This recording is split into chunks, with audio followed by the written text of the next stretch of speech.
Good evening, afternoon, good morning, wherever you might be or whenever you might watch this stream. Welcome to Fandom Legacy discussion on Babylon 5, Season 5, Part 3. Yes, we made it Part 3. And, one thing I have neglected doing all this is this. Boom.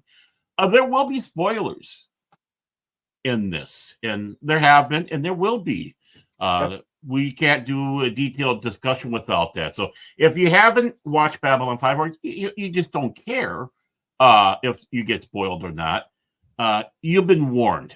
So, no, welcome, though, everybody. We're not wanting to scare anybody away, even though we do try our best. Joining me tonight is from Pacific 414 in his groundbreaking, award-winning Pop Talk series every Sunday and Wednesday. Wait, what? This is news to me. Yeah. Did he get the Golden Razzie one time? I don't know. But it's Mike, Doc Pop. He's joining us tonight. Of course I'm joining you.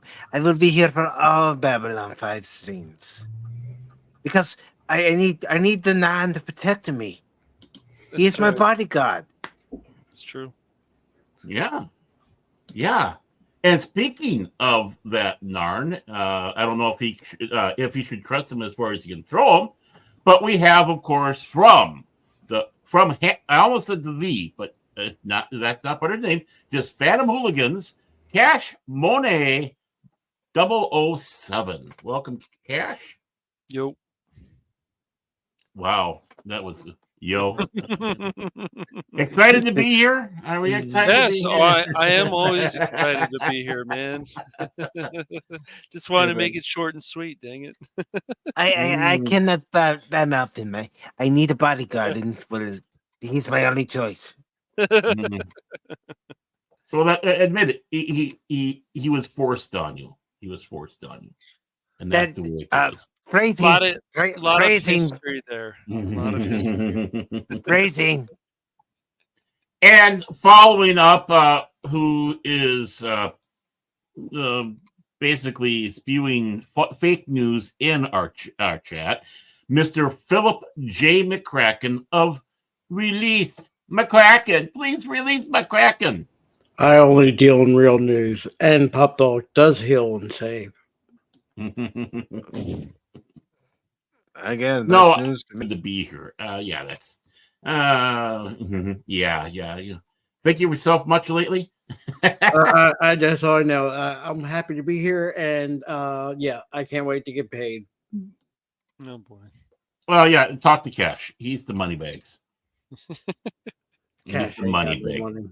He ain't got no money. We'll see what he ain't got no money. Got no money for me. Man. Yeah. Do you not see the hashtag next to my name? Cash Money is broke. Yeah, that's ridiculous. Oh yeah, I see that. Cash Money's well. Yeah. Well, statement underneath it, Baron and Cash need Space Jesus. Oh boy. Yeah. Me? Okay.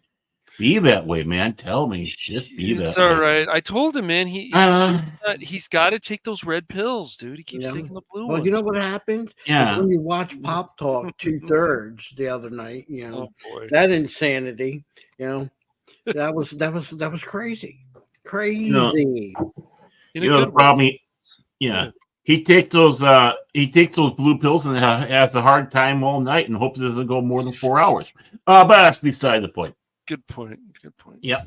And of course, in our chat, since we were talking about our chat, we wish to welcome everyone's favorite penguin besides Punk Waddle, low spec Linux laptop. Remember, Penguin Dome, 2 Penguin Center, 1 Penguin leaves. Yes. And even though he's on the panel, Mr. Philip J. McCracken, there he goes.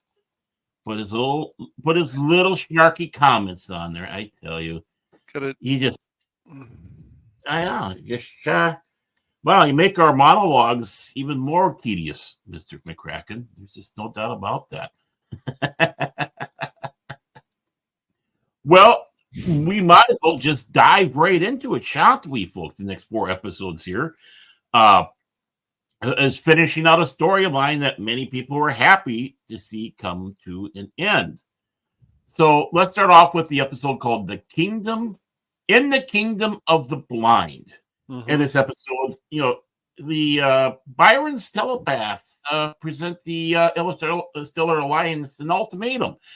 Basically, Byron goes in there after having several of his unregistered telepaths wander around the station behind the ambassadors of the various worlds, probing into their thoughts, get whatever secrets or perceived secrets they might have, and then proceed to inform the council that you either give us a homeworld or we will release your secrets, the deepest secrets, which of course puts all of them in panic mode because, wheels turning within wheels and the enigmas of the mind and such.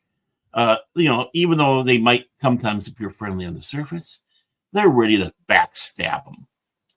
And Londo and his humble bodyguard with a magnificent chin, they return to Centauri Prime. Of course, Londo is very interested in meeting up with the regent, who is sitting on the throne until such time as the prime minister, Londo, becomes emperor and takes it for himself. So with this, as we go along, we start finding out that someone is using Centauri war cruisers to stage random attacks on cargo ships around the Alliance worlds. The Alliance, of course, knows the attack, but they just don't know who it is at this time. It's confusing. It's confounding. There is no tactics. Their random strike, they don't seem to have any military value behind it. They can't be written off as raiders because they destroy these ships before they can get all the goods off the ships, what the raider would do, and then do the destroying, or maybe even taking some of the crew away to, sell them off. Fun stuff like that. So it's kind of confusing. We've heard of tactics like this before in the other seasons. And this is a bad time for this to happen with these attacks because actually it's worse for Byron because he's coming in a moment of heightened paranoia. The entire council is paranoid, and now he's threatening to let those secrets out unless he gets that homeworld. And that's basically the episode in a nutshell. So who are these aliens that are doing this fun stuff? That's kind of the building up question. And the path that Byron's taking from asking to demanding after he feels that everybody owes him and the telepath something because they were made by the Vorlons. Now everyone's got to pay up now. Everybody pays up. When basically the only group of people that really held back the telepaths were Earth. All the other societies have integrated them into society, important jobs and the like, whether they be soothsayers, being able to communicate at long distances to deliver news, various other aspects. It's Earth that wants to clamp down on them and keep them segregated away. And excuse me, Psychops, Psychor in the Psychops, which are your jackbooted thugs that make sure everybody's in line. Plus that already seemingly arrogant attitude that they are better than the mundanes. And even Byron has been letting that slip too.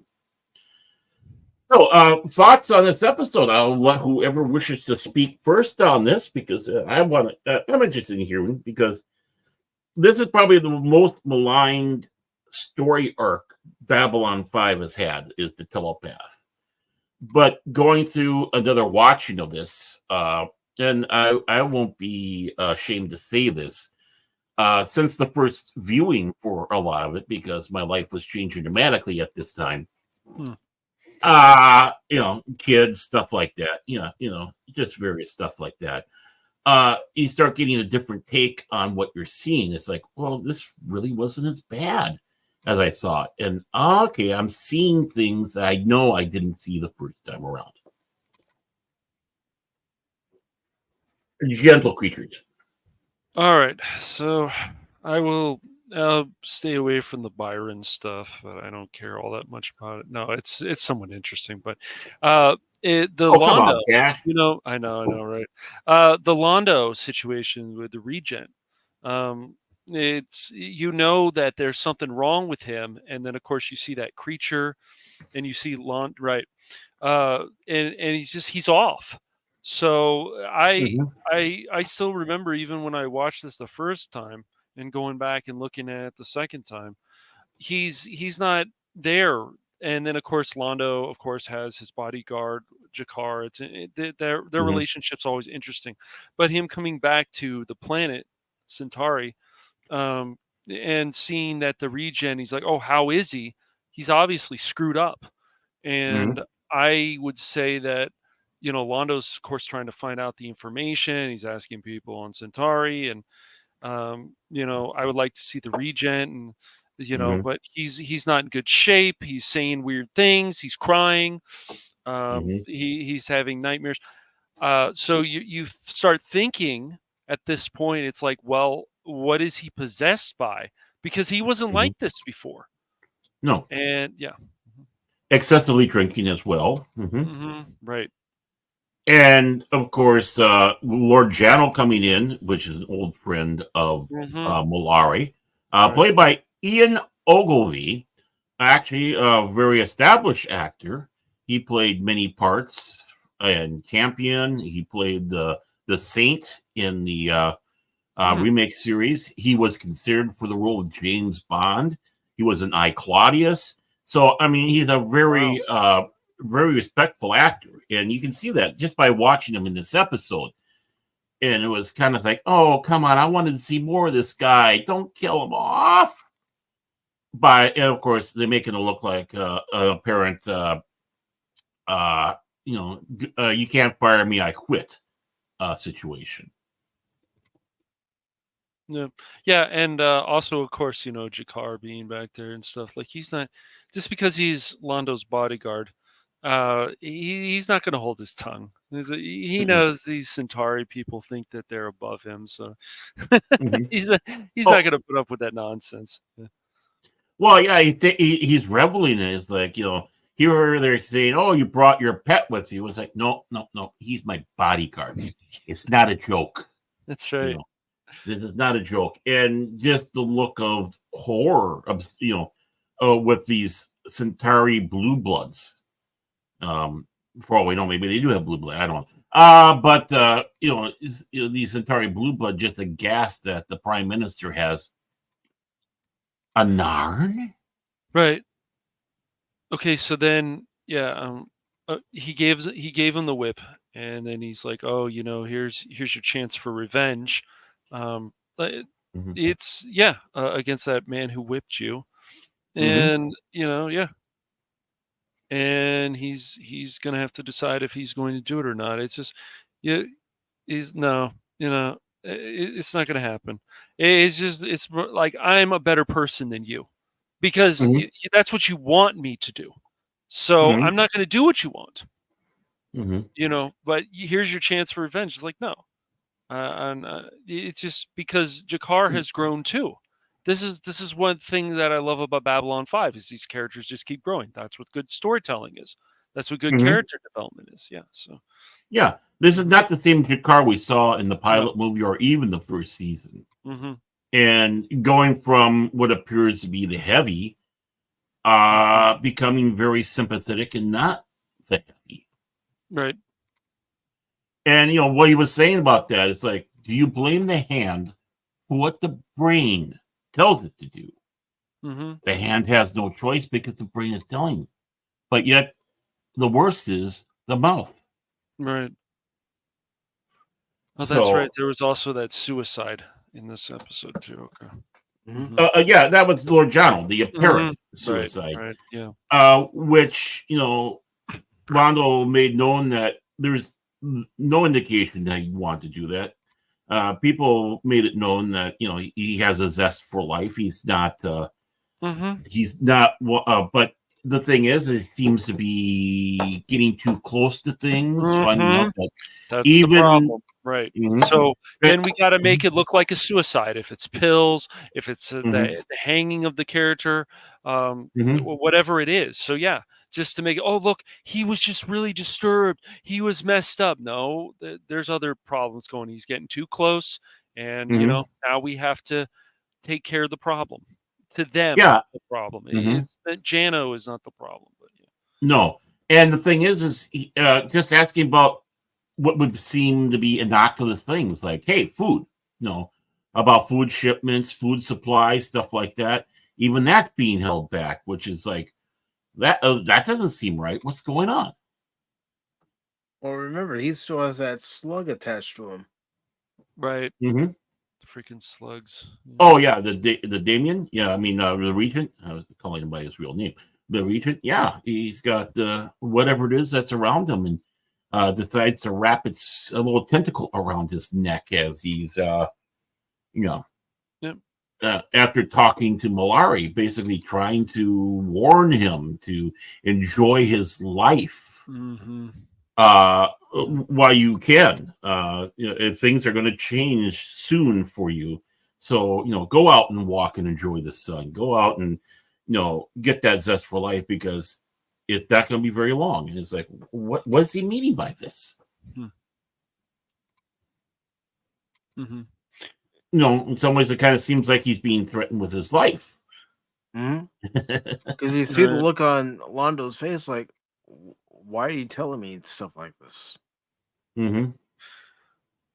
Just that's the whole thing. It's like just stuff like this. Like, okay, you may not enjoy Byron or whatever, but you still got Malari, and you got Londo, right?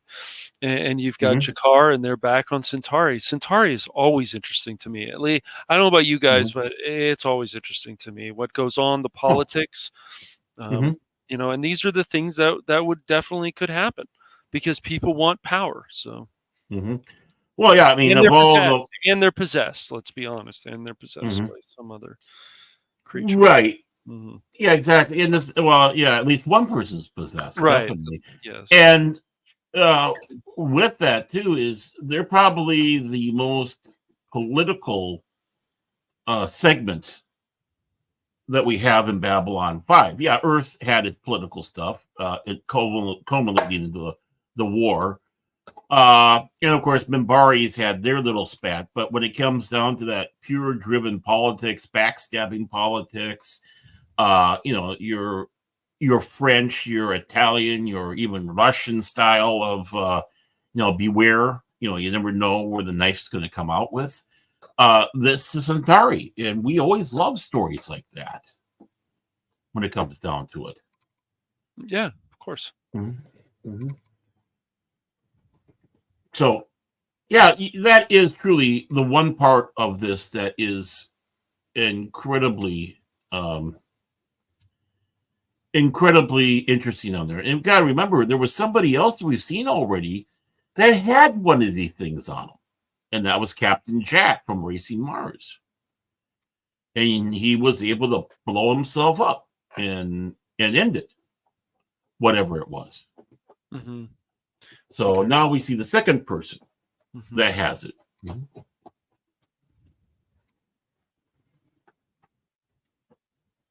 How about you, Phil? What do you have to say? It's good. It's good. Babylon 5. Always good. Oh, thank you.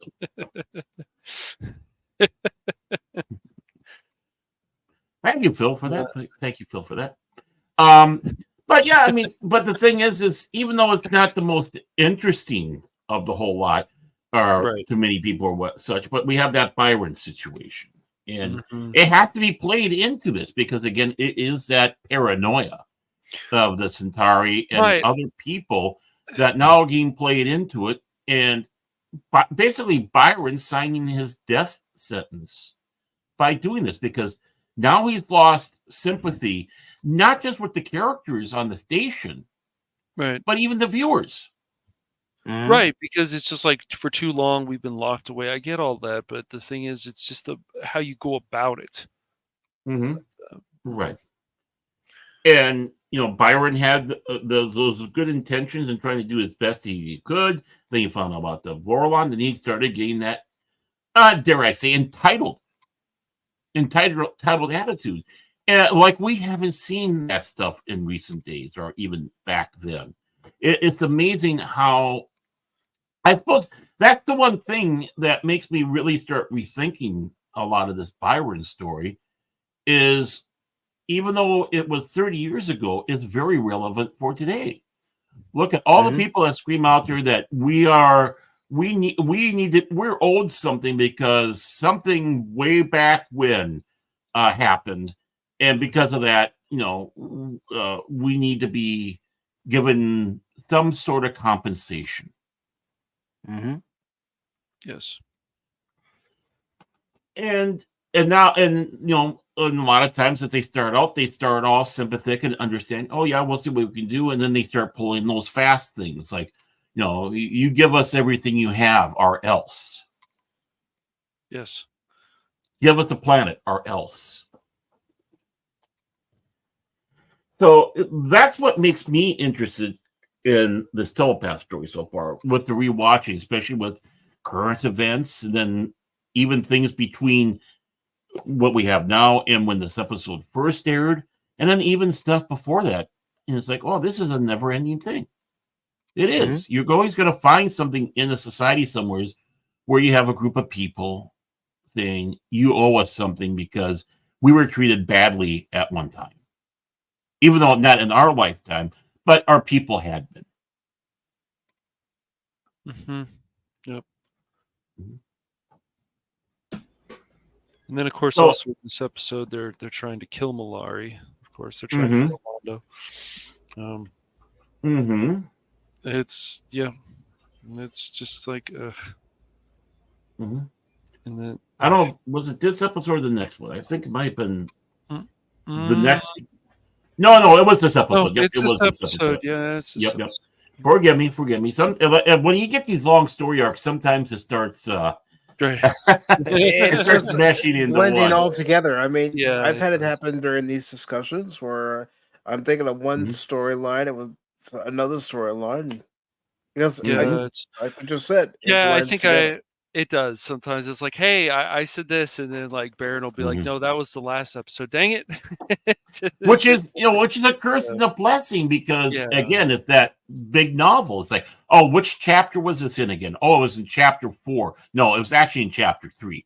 Oh, are we? Isn't that in the next chapter? No, it's this chapter. But that's just it. That's being a book for television. This is the 4th book in the television, 5th book. I mean, and we're in the mid chapter of it, getting to be about that way. But yeah, and Londo Malari, obviously, there's a group that wants to take him out. Jakar doing the best he can to protect him, able to keep the 3 that were coming on him at bay, but the door comes down, and you had a certain gentleman come out of the shadows, who's the Blue Bloods, seeing good old Londo as a threat of some sort. Throws a knife at him. The knife stops before it hits him, turns around, spins around, and goes back and gets him. And then you see some red-eyed creature in the shadows. Like, oh, no. Yeah, it's like, wait, it's oh no, here we go again. And of course, there's somebody who wants to take out Londo. You're getting into you're blocking my ambitions. We'll just go with that. You're blocking my ambitions. Like, oh, here we go again. It's just something out of Rome or whatever. I mean, it's just it's crazy. But this is the kind of stuff that could still happen even today. It really could. Just different situations, but yeah. Right, yeah, exactly. And again, that's part of that court intrigue that's going on. I believe it's Minister Vitari was the one that tried to take him out and was taken out. But now we know, even though you have or maybe it was Minister Wolf. Minister Wolf, that's what it was, sorry. Played by Francis X. McCarthy. who's been in several things. Yes, he's been a lot. And so we know that there's people. Obviously, we all knew that there's people within the court that didn't want him around, but now we notice that there is a group of people who do, and powerful and protecting, and somehow they're also involved with the problem that our dear regent is going through. Yes, definitely, and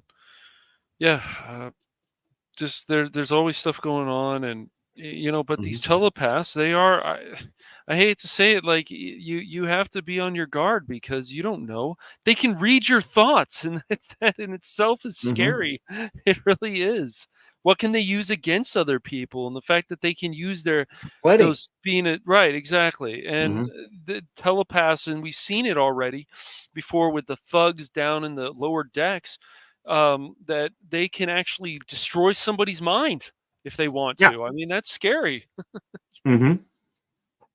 Right, exactly. I mean, and we also are finding out that they're basically becoming two factions within the telepaths.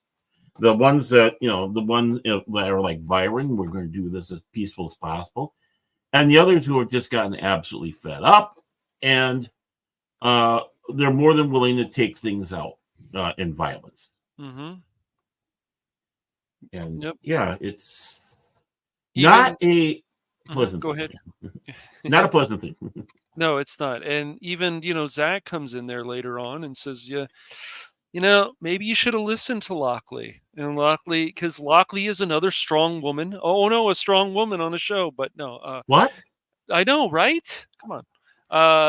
That joke never gets old, by the way, because, whatever. But it's just, Lockley, anybody would have reservations about telepaths. Anybody who's using their brain is like, and now the telepaths are getting, so that's why Byron isn't really Space Jesus anymore. It's, if you think about it, he's not for so much peace because he's coming out and saying these things. It's more like a threat to the council after what happened with the cargo ship. He's a tyrant.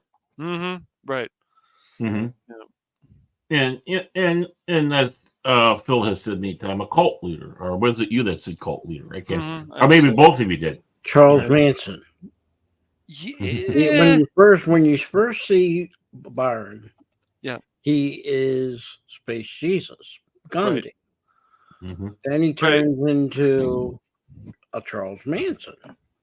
In a way, he does. And he turns into it. It's like just like Charles Manson. I'm on the because of manipulating people, right? Yeah. Well, that happens to everybody, even with Gandhi. You don't start a country, and even if you practice nonviolence.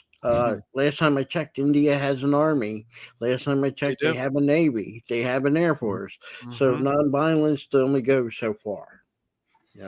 Well, even Gandhi started out violently before he started. I mean, you have to remember it's circumstance. The circumstances became Gandhi, instead of being like a lawyer, what he was aiming to become, becomes a political activist because he was told when he was in South Africa that he had to get into a certain section of the train, even though he paid for a first class ticket. All right. So then he start his, political movement. Give it to him. He succeeded. But like I said, everybody starts out with good intentions, but sometimes their good intentions, circumstance, or even their own personality, just, okay. Like Byron, he's going to go by any means to get what he wants. And what does he want? He wants a place for his people, But at first, he makes it seem, look, he needed a place to stay. So I'm going to play the Jesus role, Then, you see now, and in the future, it further goes downhill.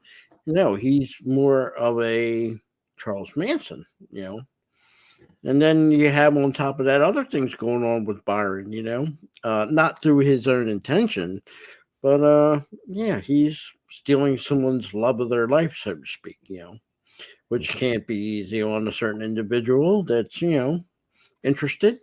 But she's also a victim because she didn't get treated well after the Civil War. Mental games lead to little things, and she went from helping when she was very in need of help to, oh, I'm sorry, we got to take your quarters and put you into a smaller one. And practically then didn't even offer her any help, like not even a job. So, well, I would say so far, Phil, that was even before that. I mean, she was a commercial telepath, P5. Was left Babylon 5 for whatever core reason, and somewhere between that, she finds out information, goes rogue, comes back to Babylon 5 to expose the problem in the form of Talia Winters, and then the only place she can be taken up with is the Vorlons. So now she's a person without a country, you might say, serving a alien master, and then getting introduced to, in a tank, all the other creatures of the galaxy, or people in the galaxy, that are being induced to become telepaths, or even maybe stronger telepaths, which she became. No, she's unrankable now. We don't know what rank she is. I wonder what happened to the other, let's call it, religious sect that was there. They just disappeared. The monks that they had. What happened to the monks?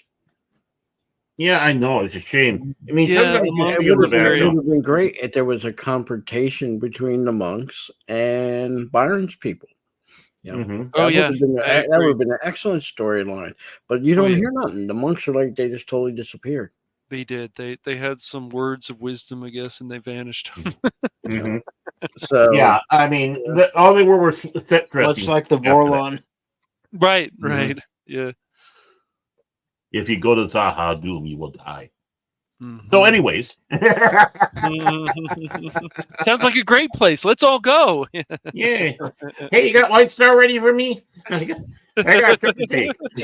That's the only way I'm going to Zaha Doom. And yeah, a White Star. And loaded with nukes. Yeah.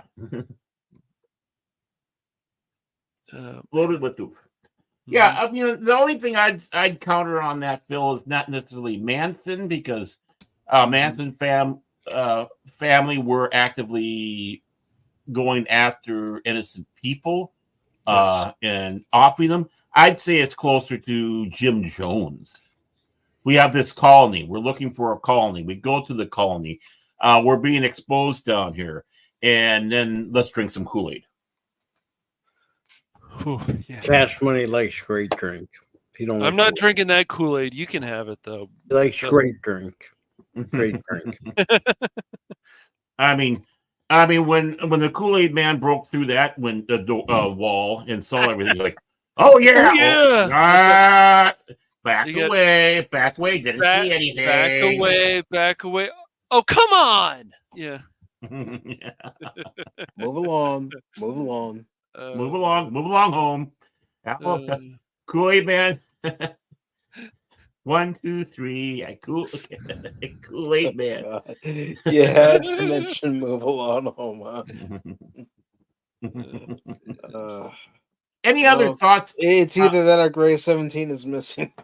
Yeah, which was, in my opinion, that was probably the worst Babylon 5. The worst half episode of Babylon 5. Because the other half was excellent. That's the only reason why you stay around for it. So, any other thoughts on this particular episode, that the Kingdom of the Blind? Hearing none. Oh, you know what? Go ahead. It is interesting, to see how Byron has changed at this point to where he is demanding, like we said. It's like, no, you can't just all of a sudden act like you're entitled to this. And yeah, I mean, myself, I would be sympathetic. And yes, I would think that there would be a group of people that would want to take him in. I would think that the Narn would be wanting to take him in because they have no telepath. And then, but they're still trying to build up, Right. And we also, of course, get a scene. I just love when Delenn is like, I love when Sheridan goes, dang it, I hate when she's right. Yep. Mm-hmm. Well, Delenn is just, she's awesome. She's awesome, man. She's just awesome. I don't know what to say. It's just her feistiness, everything about her is just, it's just a great character. If you're going to make a female character, like, you learn a lot from Delenn. Seriously, like her attitude, her mannerisms, all kinds of stuff. Yeah. Mm-hmm. But I just love that Sheridan understands, as his, she's his wife, of course, that he's like, dang it, you know what? I want it to be right. She's right. I would say she's partially right when she's talking about that because this was something that was actively being they were actively being attacked by Clark. Right. They were they're trying to lock down their martial law and such like that. That was an immediate threat that had to be responded to. This isn't an immediate threat. Lockley bent over backwards to make sure they didn't go off with Bester.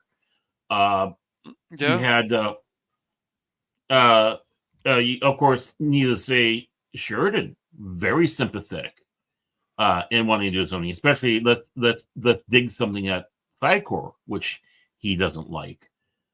Same thing. Well, of course, no matter what, Garibaldi doesn't trust Psychor, but what a way to stick at the Bester in the gang, Right. And willing to use a couple of them for his agency. So, yeah, I'd say it's a little bit different because Sheridan wasn't gunning for a fight. The fight was coming to him. He had to respond. Byron was gunning for a fight.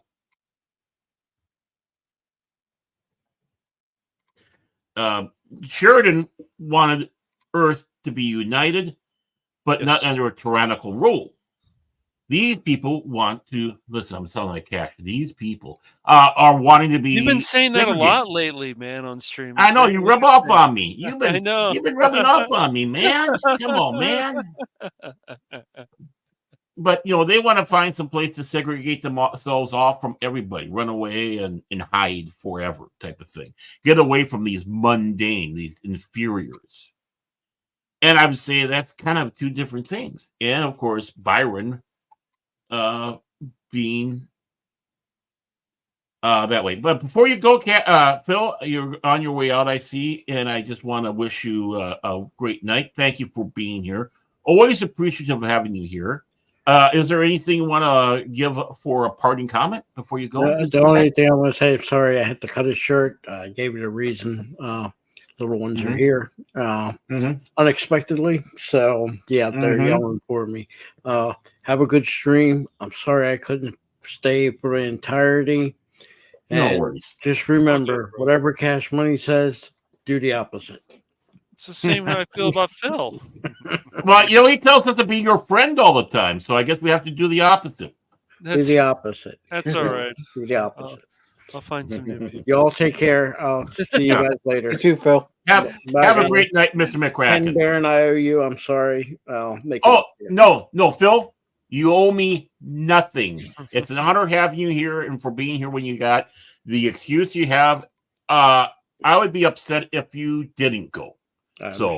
Right, I would. That Cash Money, you see, that's the difference between you and Baron. Thank you, Baron. He's lying it's like again. I say, go eat your pills. For Pop Talk, Phil. Family comes first. Yeah, it does. It always comes first, Phil. Always. Now that's me. And just remember, tomorrow, Pop Talk heals and saves. Oh boy. Later, guys. And a later time tomorrow, too, Phil. That's right. Care. Yep. It's always fun having Mr. McCracken here. And yeah, it would have been great to have him for the whole show. But, there's reason perfectly cromulent, as the Simpsons would say. And I hope he has a ton of fun. Unfortunately, is corrupting another generation against us because he's a little bit like Byron himself, you know. We're the mundanes, and so he's got to teach his kids to be that. He's like Byron. He's going to threaten us one of these days. He wants to have a state of his own. He might. He just might. Yeah. So we'll see how that goes. But and if anybody wants to know, you can find Phil McCracken. His house is on the corner of Brandon Falls and Corn Pop Drive. So. The Corn Pop was benched. Oh man, love it. So also find him at the nearest ice cream place too. Sometimes hanging out with his buddy. Yeah. Yeah, best friends. He likes getting that soft serve. Come on, man. What were I can't remember what we were talking about before all this, but I know it was about Byron and the differences between the two. And any other thoughts about this, gentlemen? I've got nothing. Yeah, me either. I think we covered everything on that episode. Okay, I think so. So I just want to make sure. You know, I said that before, and had some excellent points came after that, which I wanted, and boom, everything's great. The next episode is A Tragedy of Telepaths, and in this episode, of course, the shock of shocks, the telepath situation deteriorates. They happen to lock themselves into their section of the gray sector that they're in, or brown sector that they're in. They will the doors and everything closed up, so they can't get in there. The only way they can get in is trying to weld through, but they're using their mind tricks on the poor lads that are trying to cut through. Such as that gentleman there in that picture, making them believe there was a bomb on the other side. And if they keep cutting through, the bomb will go off and kill them all. And, it is a mind trick, obviously. And then, of course, the attack on those Alliance ships are continuing. And Londo and Jakar on Centauri Prime, they find somebody, a person that is very familiar with both of them and familiar with us, but hadn't been seen for a long time. And it comes to, well, we want to leave Centauri Prime. We're taking this person with us. So, how does that come about, though? How do they find out that this person is there? Well, good old Londo is surprised to find that the Narn, Kinkar, is eating fresh spoo. And that's what the conversation is about. It's like that Centauri like their spoo aged, flavorful and aged. And offering fresh spoo is an insult to a Centauri. And it's like, where do you get that? Well, it was on a cart. There's fresh spoo in this cart, and I managed to lift it so I can have something to eat. And wait a moment. If Centauri eat aged spoo, who's this spoo for? And it's like, well, where was that cart going? Well, it's going to this wing of the court. Closed up rooms. I believe the gardens are that way, and secret and the cells. There's cells. So they take a little trip down, and they find Jakar's old attaché, Natoth, played by Julie Caitlin Brown, the original one who played Natoth. She left after the first season because the makeup was not agreeing with her. Nothing else. I like and yeah. And she was and she was replaced by another young lady for a couple episodes before disappearing. We hadn't seen her for a long time, since the second season. So there's Natoth chained in there on orders. And it's like, well, why she's down there? Well, it's because the Emperor made this decree that she's down there, and it was never countermanded. And Londo gives the explanation that there was a guard that would stand in the middle of this courtyard all the time. And it was kind of a joke. And what's this all about? And they looked into it, and they found out that 200 years before, when the spring came, there was a flower.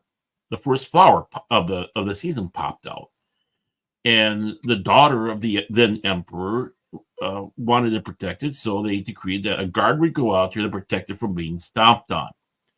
And then she forgot about it, and for 200 years, those orders were not countermanded. So someone would stand out on that spot all the time. No, obviously shifts, but there would always be a guard there until it was countermanded, figuring out, well, there's no reason for this, and explaining the fact that that was the case with Natasha. She was put in there, and obviously the emperor was assassinated, so there was no countermanding that, and even even Londo doesn't have that power as the prime minister.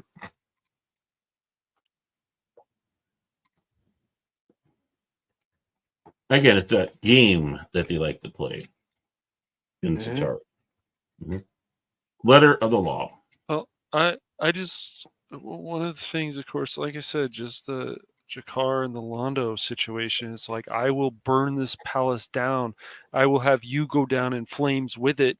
And of course, because anybody would be upset. And of all the people in the top, it's like, you just left this person here and you didn't tell me? The hell's wrong with you? So, and Londo didn't know about it. no, he didn't. No, nobody told him. Right. Yeah, there was no And need to I tell. I don't believe that anybody would have told him. They didn't want Mhm. Londo to know this information. Right. Exactly. Right, and even then, what would he care anyways? It's just this Narn that was on the Narn homeworld when it was attacked by the Centauri. She was one of the few survivors of that attack. She was taken in the chains and paraded around like a monkey, and then thrown in the cell Right. to be forgotten. Right. Yeah, 'Cause because they- at that time, Londo would have cared less.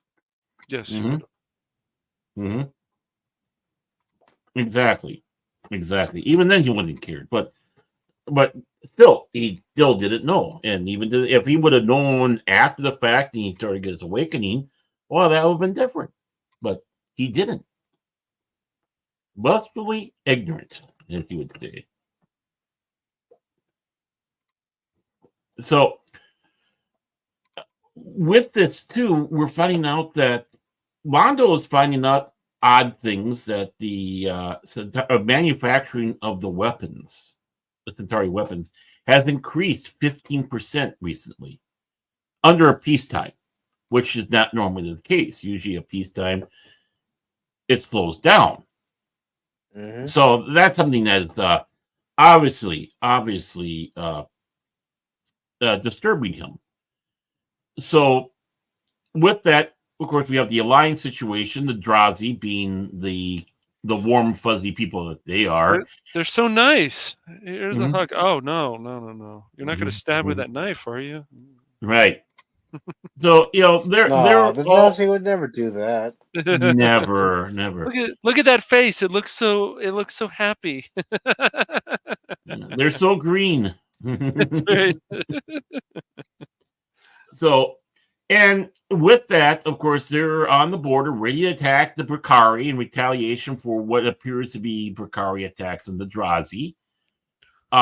So Sheridan makes sure that there's a fleet of White Stars watching over the Watchers and saying, if you start a fight, we'll end it. We'll end you. And so that kind of puts the Brakari and the Drazi on edge. They think it's infringing the rights of self-defense, but he has to remind them that no, they're in non-government space watching you, which of course to all the treaty is concerned is where we can go, but we can interfere if the worlds start up a fight with each other. We can interfere. So it's like, as much as they're all teed off, they're the ones that signed the paperwork. They knew what was in those papers, but now they're all torqued off. So you got that going, but again, it's kind of suspicious, especially when knowing that the Centauri ships have been attacking both all these different sides, including the Gaiam. They make it known that that the Drazi, that the Brikari attacked them. We found medals. This is the And kind of stuff that would happen in Alliance. Is like people would start betraying each other because they want power, they want to mess things up, or they don't like the Alliance in general, or they never wanted this alliance. Or Right. they think they can lead the alliance better than how it's going, Exactly. even though this alliance is only in its infancy. Yep. Yes. Well, I mean, no. Let's look at New World, or our world, I should say, in recent history. Of course, basically it's kind of similar to the UN of sorts that we have with the Interstellar Alliance. So, the UN is all set up after, the League of Nations after World War II. And what's one of the first things the UN does? The UN, now notice the important word, UN, gets involved in the Korean War. It was a United Nations quote-unquote police action. Fancy, more sensitive name for a war, correct? So on the UN side, of course, the Americans, but you also had British, you also had Turks, you had Greeks. I mean, you had all sorts of members of the UN fighting with the South. But everyone always wants to sit back and think it was the United States. Well, you got the united part right. On the other side, you got China involved, helping out North Korea because they want that buffer between, what they consider American imperialism, the capitalist imperialism, non-communist imperialism. And that's really what started this whole mess there, besides the fact that, of course, North Korea started the fight. They came over the border. They're the ones that attacked. So what happens? The UN gets involved. Kind of sounds familiar, doesn't it? What this story here? Our ships are going to attack your ships if they do something. If you cross over that border and do something, it sounds like the entity of peace saber rattled itself and got us involved in this police action. And it also goes to show, Baron, that it doesn't matter if this episode is written back in 96, 97, or if it was written now. There are certain things in the world that haven't changed for many years.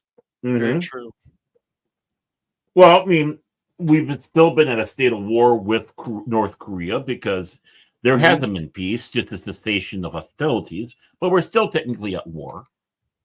Right, so the little Cartman up there, Kim Jong Cartman, is saber rattling, basically breaking treaties and agreements, and a lot of his actions are an act of war that he's been doing, pushing to see how far he can get away with.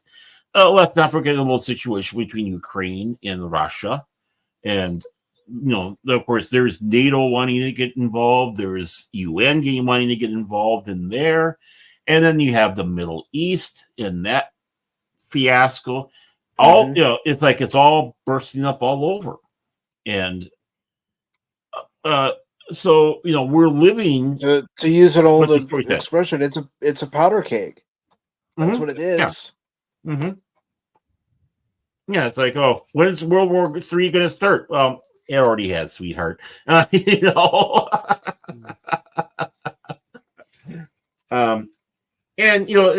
even goes with the fact of what China's trying to pull off with the Philippines and other countries down there and trying to flex their muscles.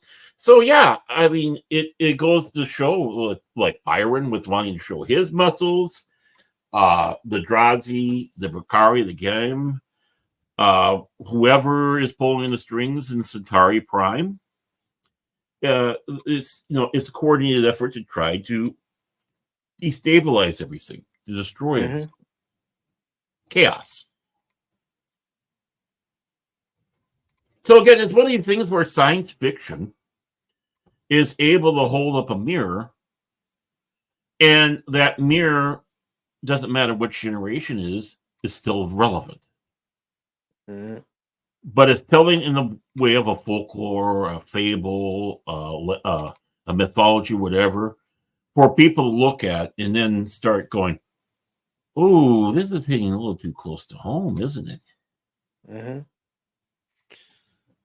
Yep. I mean, So- think about some of the powder kegs that were going on at that time, or that were happening during the '90s. You know, you had Yugoslavia. Mm-hmm. That comes to mind. Mm-hmm. We had the outcome of the first Gulf War, and Yes, we're steps that away was from the second one. that was a huge deal back then, especially in the Mhm. early '90s. Yes. Mhm. Yeah. Mm-hmm. It was. I mean, it was. It basically, the Gulf War, the first one, was the thing that really solidified the throne for CNN at that time. Well, other than the fact they really didn't have much competition, but being that there were a 24-hour news service, people were glued to it to figure out what was going on. Yeah. And yeah. And of course, they were giving us fake news, not because they were wanting to give us fake news, but because Schwarzkopf was playing them. Hmm. It's like, did you really honestly think I was going to tell you what our moves are going to be when we know that Saddam Hussein has a TV in his office? You I know, don't. yeah. That's the whole thing. Like even the president. Like, I'm not going to go into all of this, but you want a strong president is also not going to tell his enemies what he's going to do ever. Mm-hmm. Mm-hmm. Strong Don't play military games. generals not going Exactly. Hmm. to relay to the enemy, this is going to be our next move. They don't want the enemy to know that they're going to attack this point. Mm-hmm. Well, I Yep. mean, a strong president will tell them what we're going to do, but not how we're going to do it or when. Hmm. You know, you got to make sure you get that warning out there. And you know, a lot Basically, of times, what I was trying to say is, you know, you're not Mhm. going to give away your strategy. You know, No. you're playing a game of chess. You're Mhm. not going to tell your opponent, "Oh, I'm going to make this next move." Mhm. Yeah, that's just- It's even like a card game. You're not going to reveal your cards to Mm-mm. anybody at the card table. Mm-hmm. But which reminds me of one of my favorite stories about Treetop. The guy was known as Treetop in poker. I can't remember his full name. He actually died on the poker table. You know, probably went the way he wanted to go. But he was in a game, and he had basically two pair, and he made somebody lay down a far superior hand. But the guy goes, you know, basically, I want. What do you have? What did you have? What did you have to make me lay this down? And Treetop says, pick one of the cards and I'll flip it over. Just one, right? So no matter what, one of those cards would pair on the table, but he was playing that psychological warfare that he had a full house or three of a kind. Mm-hmm. So no matter what, whatever card goes over would give the appearance that he did have the superior hand when he did. That's how you do it. You let certain information get out so you can demoralize the other side. That, you know, you're looking stronger than you really were, and you make them pull their horns back a little bit. And that's all part of the game. And, you know, again, with the Centauri, we're seeing it there. We're seeing it in some fashion with the Interstellar Alliance, but they're in too much chaos to be thinking clearly about what's going on. Their own interests are ahead of everybody else, naturally, but that's still blinding them from the overall picture. That sometimes thinking about yourself, you got to start looking at what everything's going on.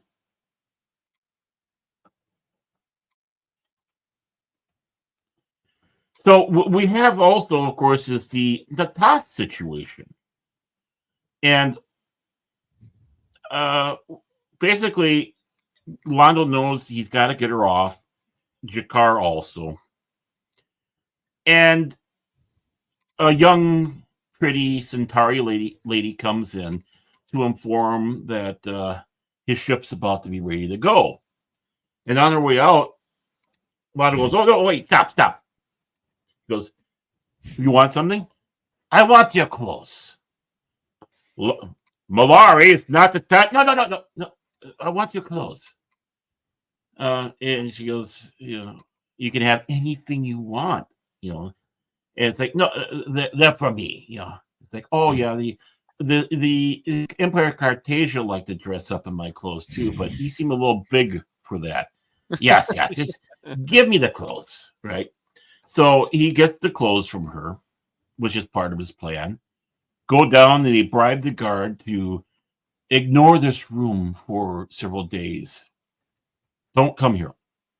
And when you come back, just don't be shocked at the sight you'll see because, you just have to report that, there's no reason for you to guard down her, insinuating that they're going to do something untoward to her. And this is just Lando himself. The guard goes away all happy with his little bribe and such. And the Toth goes, "Well, are you here to kill me?" Right. And it's like, no. It's like, and she's saying, if I can, I would, as he's trying to undo her, that she wants to kill him right away. And it's like, well, very moving. Thank you. It's so nice. Of course, Jakar comes in, let you know everything's fine. They dress her in Satari. Yeah, he didn't get caught, and I think it was 3 days. I think he told the guard. Yeah, 3 days. It was supposed to be 3 days, right? Mm-hmm. Yeah, so basically insinuating that should be long past. But the passing, his meaning of passing is not the same meaning that the guard thinks of passing. And of course, they dress her in the outfit. The outfit, of course, has a nice veil to cover the face. Lando pulls out his drink, and basically, how do we sneak her out? Basically, by being noticed. And saying that, when the Centauri, when you're in the palace or whatever, they're used to seeing outrageous things. So their tendency is to kind of look the other way and not pay attention, because it's usually the best thing to do on many levels. So Lando takes splashes some of the drink in the air so it catches, and then starts drinking some of it and goes out there, and before they turn the corner, he changes it into a man. He's being his loud, boisterous, Mr. Get a Baldy type of talking, like he's half in the bag, holding on to her and talking about things, and even kissing one of the other Centauri ladies as he's going along, and they're doing their best not to pay attention to this crazy Centauri. Yeah, he's drunk. Right. Yeah. They're drunk. Yeah. They're both drunk. Right. Yeah. And this loud, bolsterous Centauri drunk.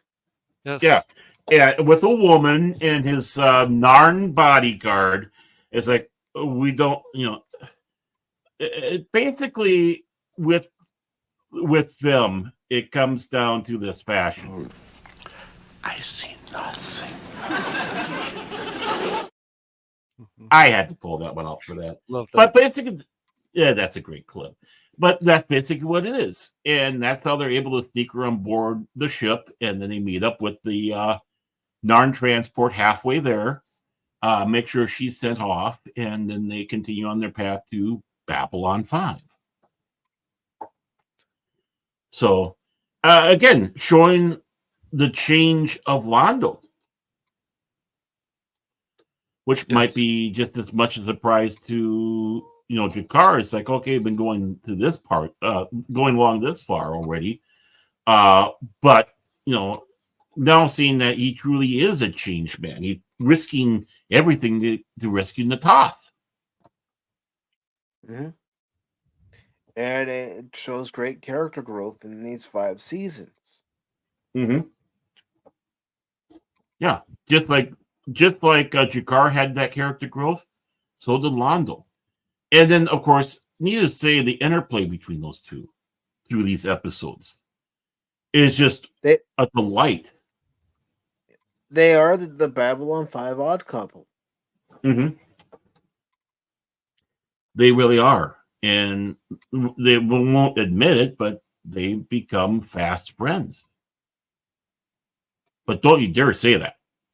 No, they'll don't deny it. No. Don't say that to them publicly. They'll look at you no sooner than throw you.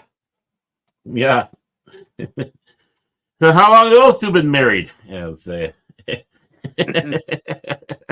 As was quoted before in one of the episodes. So again, it was great to see her back as Natoth, the lovely and gracious. Where am I here? The lovely and gracious and beautiful Julie Caitlin Brown, and I actually had the honor of meeting her, and she's quite the woman. I tell you what, all energetic and such. Even though I wasn't working the convention, she put me to work at the convention. Can you help move the table over here? It's like, anything for you, my lady. Anything for you. And turning my then wife is like, can you please disappear for a while? This is my chance. Oh, boy. No, ladies and gentlemen, if you ever watched the classic Battlestar Galactica, Baron was a Psylocke by your command. By your command. Yeah. But yeah, and she was more than willing to come back because she knew it was a one-time thing. She wanted to do it. She was up for it. And it would only be the one time she had to put all that makeup on that was that she had a bad reaction to. So it was, again, great to see her back in that part and seeing how they went out of their way for her. Right, because she was having problems with the makeup, and then they had somebody else for a few episodes, and they brought her back, and yeah. Mm-hmm. Well, think about it. This is that's right. They did uncommon where an actor's had a problem with the makeup, and they've adjusted the makeup, or they recasted the role altogether. Right. It does happen. Yeah. I mean, the Tin Man thing is one of the most famous things. I mean, that person almost died. That was Buddy Upson. Buddy Upson. And that's why he had to step down and went to Ray Bolger. But by the way, just to let you know, this is another episode that was directed by Tony Dow. Gee, Wally, you really got to direct another episode of Babylon 5? Yes, Beaver. Well, I mean, that's why I look at someone like Ron Howard. I mean, like his journey as an actor to a director. I mean, it's very interesting that the route that they go, and they're like, oh, I don't want to do acting anymore. I just want to become an author.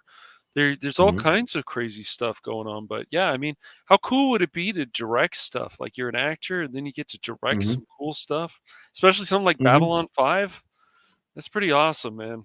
Well, also, I would think one of the advantages of being, and I know I'm pointing out the obvious here, but you're an actor turned director. Right. That means you should be able to communicate with the actors on set. Yep. Right. Yeah, you should know how to let them do things. I mean, not just Tony Dow, but Stephen First, who directed episodes of Babylon 5. In fact, yeah, he did. Next week, we'll be talking about one of his episodes, in fact. And he also did Crusade, too. Episodes of Crusade. So, yeah, I mean, very talented. Very talented. And, it's sad that he's gone now because it's been so fun to talk to him about this, working on Babylon 5 as a director. And they should have tried to get, I don't know if he ever did, but they should have tried to get him for a Babylon 5 convention while he was still with us, but I don't think anyone ever did. A lot of people probably didn't know who the hell he was. Right. Unfortunately, that happens. You have to be a certain age to even know about Leave It to Beaver. Like, let's face it. Yeah. Yep.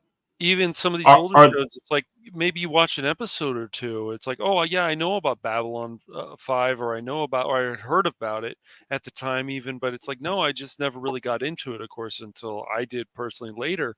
But even Battlestar Galactica, other things, you're like, oh, like you guys bring up some actors, like, wow, I've never heard of this person. I gotta go look them up.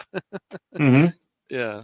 Roy Daltrey, who was in one of his more famous roles was in Space 1999, and then, of course, he was father in Beauty and the Beast series with Ron Perlman, and then the Hamilton. But he makes an appearance.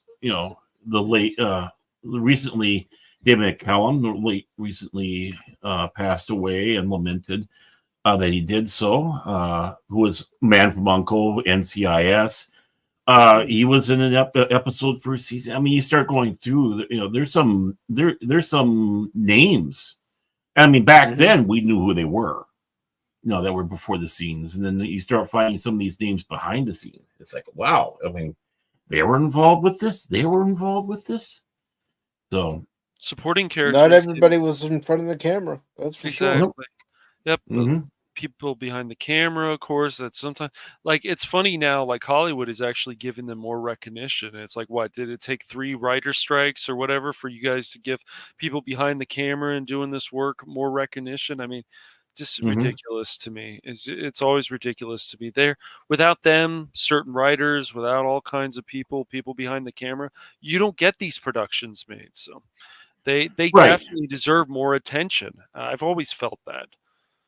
Well, let's expand a little bit more with his directing. He directed, of course, episodes of the new Leave It to Beaver. That's where he started cutting his teeth. The 5 episodes. He did the new Lassie. He did the Get the Life series. Harry and the Henderson TV show. He did 6 episodes of that. That was a good show. Funny show. Harry and the Hendersons or Get a Life? No, Harry and the Hendersons. Yeah, that was a funny show. He did the Swamp Thing series. He was a director of 5 episodes of that. He did Coach. 13 episodes of Coach he directed. Coach was a great show. Great show. Right. He did, of course, 5 episodes of Babylon 5. He did 3 episodes of Honey, I Shrunk the Kids, the TV show. He did 1 episode of DS9. He did 2 episodes of the follow-up Babylon 5 series, Crusade. And so, I mean, he was active into the genre. So he crossed both. He crossed the line to both Star Trek and Babylon 5 at the curious time, The big infamous Babylon 5 Deep Space Nine wars that we had going on. So, I mean, very, very, I think he had a good career director. It wasn't as extensive as acting, but I mean, I thought this was a well-directed episode, and all the other ones he's done. Well done on that one. So I think we need to also address the elephant in the room with this episode. The elephant in the room happens to be looking for nuclear vessels in 1986 after traveling back in time. This individual is known for screaming and Mr. Slick Oil Salesman is himself. Right. Oh, so, I mean, he's a good guy. He's a good guy. He's misunderstood. This is what happens when you put that worm in Chekhov's ear. He turns into Mr. Bester. He's seeing you. And, of course, Lockley, and, of course, this is another part that's it's the high point of these telepath episodes. We get Bester. Right. I think he was used more in this season than any other season. And so he's been called in with his little troop of telepaths, basically the ones that hunt down, and he's bringing others, needed to say, for backup. They happen to get into a little bit of a firefight because our telepaths that are rogue outside happen to go and get weapons.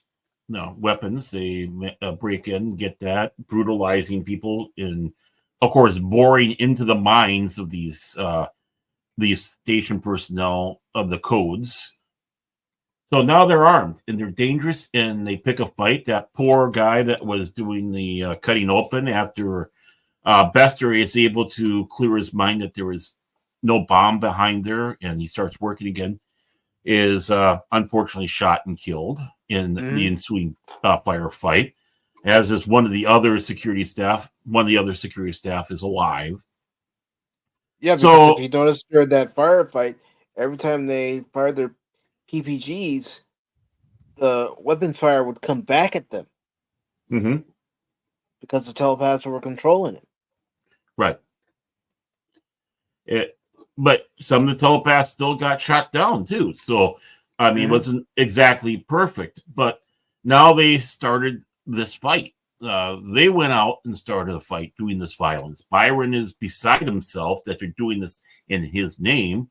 So he still has that pacifist bent to him still. He doesn't want it this way. He doesn't want people killing, and especially not in his name, like he's some sort of messiah. And just like Dune, the novel Dune, more than anything else, the warning about messiahs. Beware messiahs. I mean, this is truly another thing about warning, having that on the warning front. Your messiah might not be intending for bad things to happen, but they'll do it in your name in this case. So, extremists. Exactly. And of course, Mr. Bester himself is so charming and reminding Lockley that, if you would have listened to me the first time, we wouldn't be doing this. Rubbing in the face, and we both have the same goal. We want these people. And even more so with the next episode, we'll be talking about very quickly here. If there's anything else that we need to talk about this, but that's basically the telepath situation we have going on right now. The next one obviously will be all telepath all the time, but rightly so. Any other thoughts about this episode? Again, a lot of things going. Mondo and Jakar coming back to Babylon 5. They've freed the Toth. There's strange things going on. Mondo's kind of not at ease. And he doesn't want to be around here, especially with what's been going on. We have, of course, this situation with the telepaths, and be seeing you with good old Bester coming back in his charming self. Yep. Weaving different parts of a story that comes together, at least for this episode. Right. And basically what's going on with the Centauri is indirectly involved with what's going on with the telepath. Because Byron picked the wrong time because of whatever forces on the Centauri that are attacking the Alliance worlds, which is making them paranoid, and then being told that we have your secrets. I mean, it's all there. It's all together in one fashion or another. It's like that butterfly effect, they say. But before we do end this one, the original title for this episode, by the way, was called Cat and Mouse. But it was obviously changed to this episode, The Tragedy of Telepaths. I don't know. Good name for a title, but Cat and Mouse was a pretty good one, too. It was actually John Copeland, who is one of the producers of the show, that came up with the name, and JMS ran with it. So now we come to the end of our telepath tragedy, you might say. And it's called Phoenix Rising. And you can take that name whichever way you want in this. And part of this episode, we've already seen, believe it or not, in the quote-unquote season finale of Babylon 5 last year, which was actually filmed this year, but the scene where Garibaldi is being held hostage, the PPG coming up, and you hear it ready to fire, and fires, but we don't see what happens, leaving you wondering what the heck's going to happen. Well, you got to watch season 5, find out. And here we are. This is it. And we find out a lot of things. Byron, Bester feels personally betrayed by Byron. We find out that Byron was rated P12, so automatically he's thrown in the Psychops. And he served as Bester's protege. while being Bester's protege, they were hunting down some renegades, Psi Corps members, trying to run away. They got them off of an unarmed ship full of mundanes, and once the telepaths were safe, they blew up the ship. And Byron found that even if they were mundanes, repugnant. And he wanted to avoid being part of it, a part of that, which of course sent him on the road where he turned his back and ran away and became the man that he is. So obviously now we know why he's trying so hard not to resort to violence after seeing what he saw and experienced, and how he was forced to open fire on that ship by good old Mr. Bester. Well, if he didn't fire, then would have Bester given the order to kill him? It's crazy, probably. Because yeah, he's he being would. a traitor. Yeah, he's being a traitor. Mm-hmm. So they would say, now fire on him because he didn't fire. Yeah. Mm-hmm. Exactly. And he knew it. It was either going to be them or me, and he wasn't ready to lay his life down. Nope. No, he wasn't. Mm-hmm. So we learned that, and so we at the end here everything comes together about why Byron is doing this stuff. You finally get full understanding of what's going through his mind and why he is doing things the way he is. But being that Byron. I was trying to say Byron, but I was trying to say Bester. Come on, man. That's malarkey. Cornpot's a bad dude. Come on. Yeah. I told you. Byron's a bad dude. No, Bester. Bester's a bad dude. He goes on your trouble. Yes, he is. He's a bad dude also. Mm-hmm.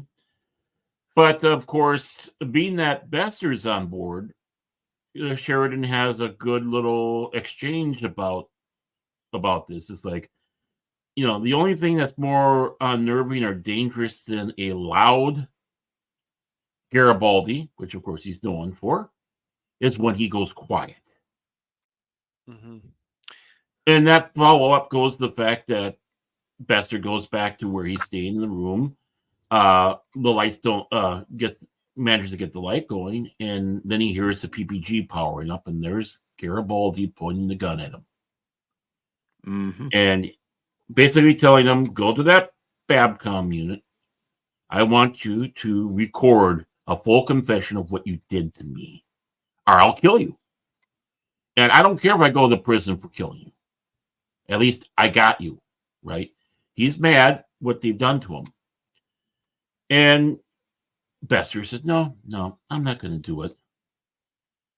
And kind of does a little bit of flinch as Garibaldi, and he's trying his damnedest to pull that trigger, but he can't. Yeah. And of course, the cringing is, of course, an act. It's an act. He lets them know that he implanted a variation of Asimov's law into Garibaldi, but instead of it being about robots to humans, it's about him to Bester. He can't cause harm. He can't do anything, hold back from anything that might cause harm to Bester. And has to protect his own existence as long as that protection does not interfere with the other two laws.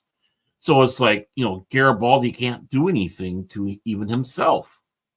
So he's left to, basically it's Bester being the cruelest asshole there could be.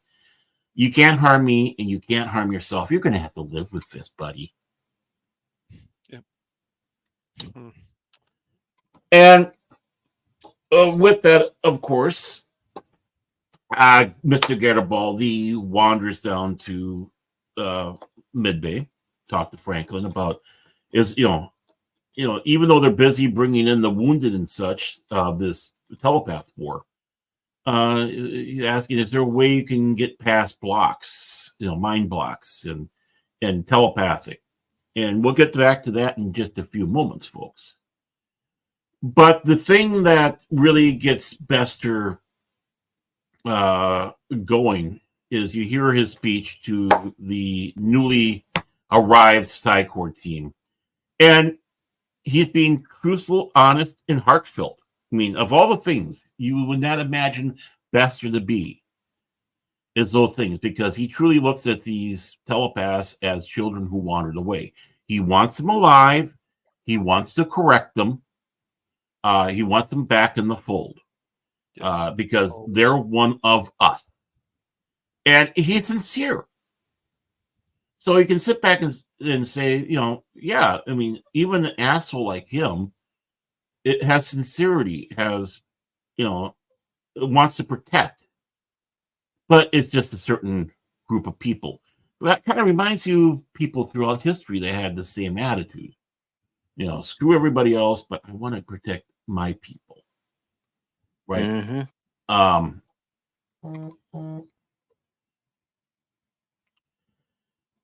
So with that, after that, him and Lockley having their little conversation, open up the left tube, and they're crucified to the wall is one of basically the wolfhounds, the ones that are going to try to hunt down the telepaths, with a message above it saying "Free Byron." And it's like, okay, we're seeing how this is going to go now. It's not going to end well. It's not going to end well. So they go and they take over the med lab with their wounded, and to have hostages, roughing people up, these telepaths. Obviously, you can tell they're not caring about anything. They're not caring about innocent life. Besides, these are just mundanes, right? They're nothing. They're nothing at all. Yeah. Prejudice, do it much. Yeah, of course. And, there's Loxley, of course, when she came in with the speech. Go on, Cash, sorry about that. I didn't mean to interrupt you. No, it's intimidation. I'm going to take your people, be hostages. We're supposed to be what you would say peaceful people. We didn't care about listening to Byron. People didn't want to listen to us. So now it's violence. Now we're going to intimidate people. We're going to take hostages. We're going to make you listen to us. And if you don't, then we're going to kill some of the hostages. So, yeah. Right. You have 2 hours or 3 hours, I believe it was. Right. And, yeah, and, they're passionate. They want their protection. They're doing it in the name of Byron. They think they're doing the right thing. But they've gone full-fledged extremists. And, yeah, I mean, they've had their trouble on Babylon 5. You had thugs go after him. Now you have the Psychor coming after him a second time. So, when they're on the station. So, yeah, you can understand them being a bit apprehensive and pissed off. But still, again, the ways they're going isn't the right way. We don't know of any current conflicts where a bunch of people went in, kidnapped, and held and are holding hostage a group of people, right? We don't know anything about that at all. Oh no, not like that at all. No, this is just wild science fiction fantasy crap, So, and again, it goes right back in that same thing.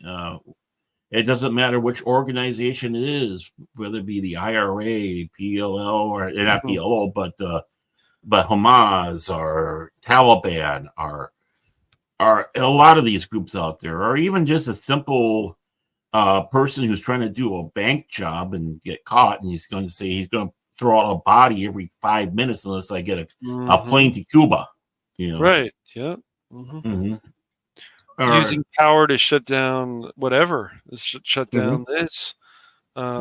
Just basically intimidating people other ways, hackers, any kind of people who want to intimidate people. But then there's the other side of it. It's like, have you trained your people to be smarter? Have you trained them to actually be ready for these attacks? Because there's any possibility. That's the other side of it too. It's not always, people want to believe it's just one side, but it's like, what did you do to start preventing this?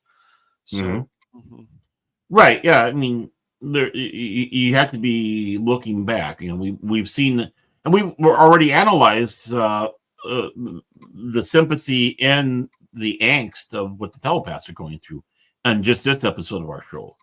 And you can see both sides. You can understand them wanting to have their own place to stay, their own planet, and the like. But Yes. the way you went, Byron, was wrong, and it because of that, it's led up to this. You pissed off a lot of people, a lot of wrong people, and the people that you're going for with your hat in hand, you threatened, and now they want to throw you out in airlock. You and all your people. Yeah. Mm-hmm. So we got that going, and it's kind of amazing that Lita didn't know about Byron's secret, because you would have figured that that even with Talia and Mind Ward describing how lovemaking between telepaths involved, all are defensive, and you get into each other's minds. Just as Byron found out all that information about the Vorlons, how was it that Lita didn't catch these thoughts in his mind? Good point. Yeah. Mm-hmm. Unless, of course, the situation with the Vorlon was enough to throw everything a kilter.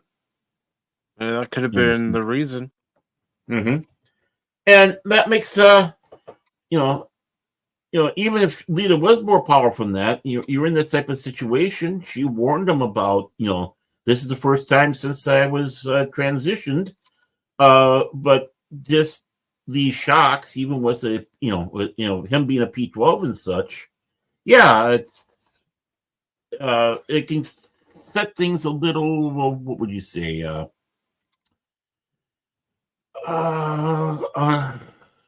Throws everything a kilter. That's the word.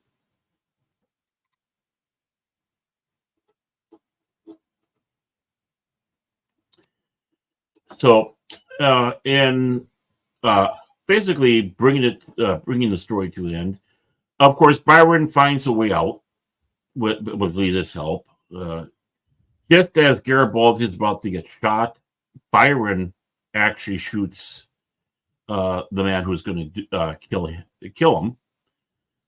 So here he is, Byron forced to kill one of his own, poor Mundane. And they are basically Byron comes with a compromise. All those who committed violence and myself, we will surrender. The ones who have done nothing, I want them to be able to go free and not be taken by the Psi Corps. And the important thing is they're going to be taken in by Earth Gov, not the Psi Corps. It's going to be President Luchenko who's going to be the one behind it. And now Psi Corps is going to have to petition for and wrangle legally to try to get their hands on those that are going back.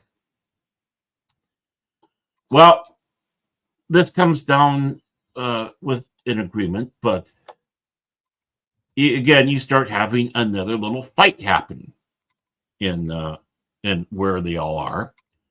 Amidst the fight, chemicals get released, flammable liquids, but basically, everybody stop. We're in a bad situation here. Byron tells Lita that, just like I told you before, this is where you have to leave me. She doesn't want to. She thinks, she's walking away. He's like, no, you are the one to take over now. You have this. You have to do this for me. And as she goes, they start singing everyone's favorite song. We will all come together in a special place. A special. Sheridan realizing exactly what they're going to do. He tells everyone to get the hell out of there. And Byron fires and they all blow up. Boom. Phoenix Rising. Right there with the name. No, just like the Phoenix burns itself at night, rises up from ashes in the morning. Right. Which, of course, Right, mm-hmm. Go ahead. Oh, no. Finish. Oh, It's because they, it's death in a way to them to go back to Psychor. So they would Mhm. rather commit suicide Mhm. than be taken alive. So, Mhm. mhm. Yeah, I mean, obviously they didn't necessarily want to die, but No. it came to that point where they figured, okay, I guess this is it. We don't have a choice now, and whoop, there they go. Uh, and as the ones that are agreed to have been released because they did no wrong, leader shows up and lets them know that the moment they're on the other side and getting on their show, give them the list of the safe houses and allies that they have. And I'm using ally correctly, not the bullshit woke way. That they, oh, I swore on the show. I normally don't swear on the show. My apologies, boys and girls. This guy. All right. Well, no, I don't. I don't. I try to keep this more classy, not my usual, Oh, not my real self, not my real self. I try to put this false air on while we're doing it. okay, great. But I know you're not used to it, are you? But that they get the information on that. Obviously, she wants to make sure that Bester and the other telepaths around don't get a hint of any of that information. And she becomes now the next leader of this underground that they have running. And basically, that's how it goes. But as we come to an end of this episode, Sheridan is asking good old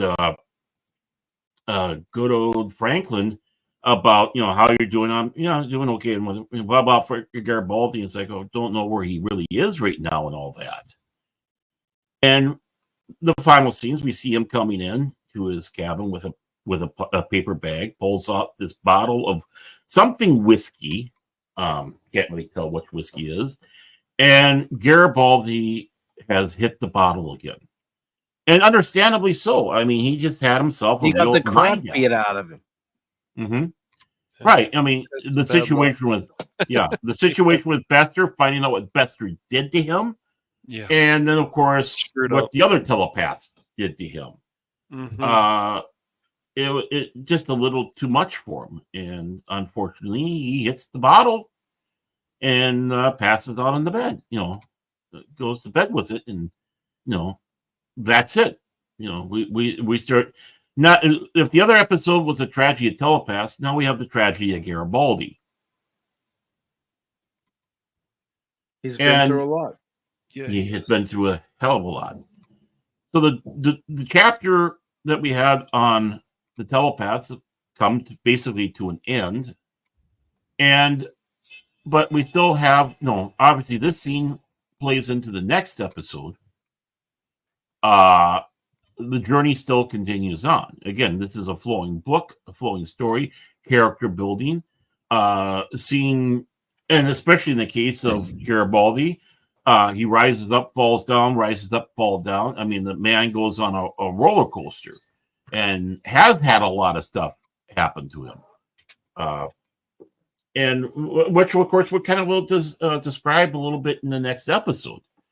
Any last thoughts on this one? Phoenix Rising, the end of the Telepath saga. Bye-bye, Byron. I didn't hate it.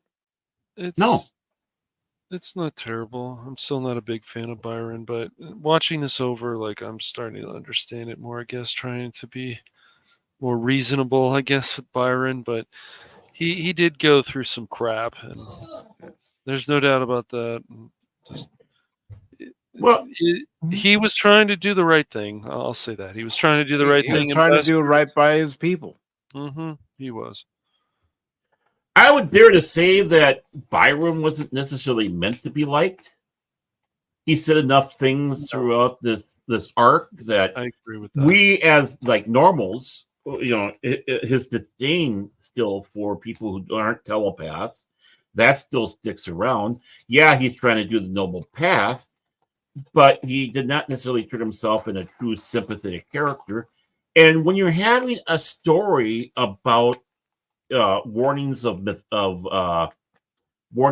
messiahs, you really can't be completely likable. There's got to be something that keeps you on edge, on nerve, a little on nerve, you might say, wary. And as the episode came along, we started to see more and more of the true colors. So it's not necessarily Byron, but it's the others, especially the ones that did not do violence. They have that feeling of sympathy for, and you can see why they glommed onto him. Right. So, I mean, it's not necessarily Byron's story, Bester Byron, whatever. Even though he's the main front man for it, but it's more of the whole telepath story. And those are the ones you can feel that sympathy through. I don't think Byron is ever meant to be sympathetic. He might be fooled in the beginning, Right. but the luster quickly wears off. And I think that's part of the masterful storytelling that JMS did, and a lot of people didn't get the first time. Yeah, it's hard to. I always have mixed feelings about Byron, but I'm trying to be more sympathetic, I guess, this time around. Well, I'll give credit to Robin Atkins down for I will. Portraying the character, and having those moments where you actually like the character, having the moments where you actually don't write the character, because he took the script that he was given and the words that were on that paper, and I think he did a good job. I think so too. And you know what? And don't try, Cash. Your feelings on Byron, I think, are absolutely correct. That is how we're supposed to walk away on our feelings of Byron. I think so. Yeah, you're sorry that he burned up. You're sorry that he met the end the way he did. Right. Yeah, he didn't necessarily deserve that ending, but it was one that he kind of put in motion for all the mistakes and flaws that he had that led up to it. And again, when you first see him, you're sympathetic. Oh, these are telepaths on the run from Bester. Of course I'm on your side. You kind of get a little blinded by that. But then as it goes on and on, you start seeing that luster go away. It starts becoming tarnished. And when you pulled that stunt with the League of Non-Aligned Worlds, or the Interstellar Alliance, I should say, the whole ugliness of the tarnish goes through then. And it's like, okay, how else are you going to have this implode on you? That's why, like, these kind of scenes are just so impactful. Like, I would love more of this kind of stuff again, because it actually means something, and it's not just thrown together, or you're supposed to care because you're just supposed to care. The writers are telling you need to care. No, like it's their job to set up the scene so people do care. Right. Or at least, care about the story at least. Right. And you don't have to care about the characters. You don't have to care about any of them, but still, like, the story needs to, you can have a horrible character, like, God, this guy's awful, or this woman's terrible, or whatever, or maybe it's an android or something, whatever it is. And you like, I hate this character, but I just can't stop watching because it's so intriguing. Yeah. Well, it's just like Mike and I have been saying through, and yourself too, Cash, through the entirety of this series of discussion, the growth of Jakar and Londo. Yes. And the changes in them, how they went about things. And, you're all set to not like this one character. He's going to be the bad guy, and he becomes one of the most sympathetic characters in the entire series, and for good reason. And the guy you have sympathy for and kind of fun and relatable goes through this tired, dark path. And now we're seeing, maybe he's finally gotten out of it. Maybe things are going to go good for him. Right.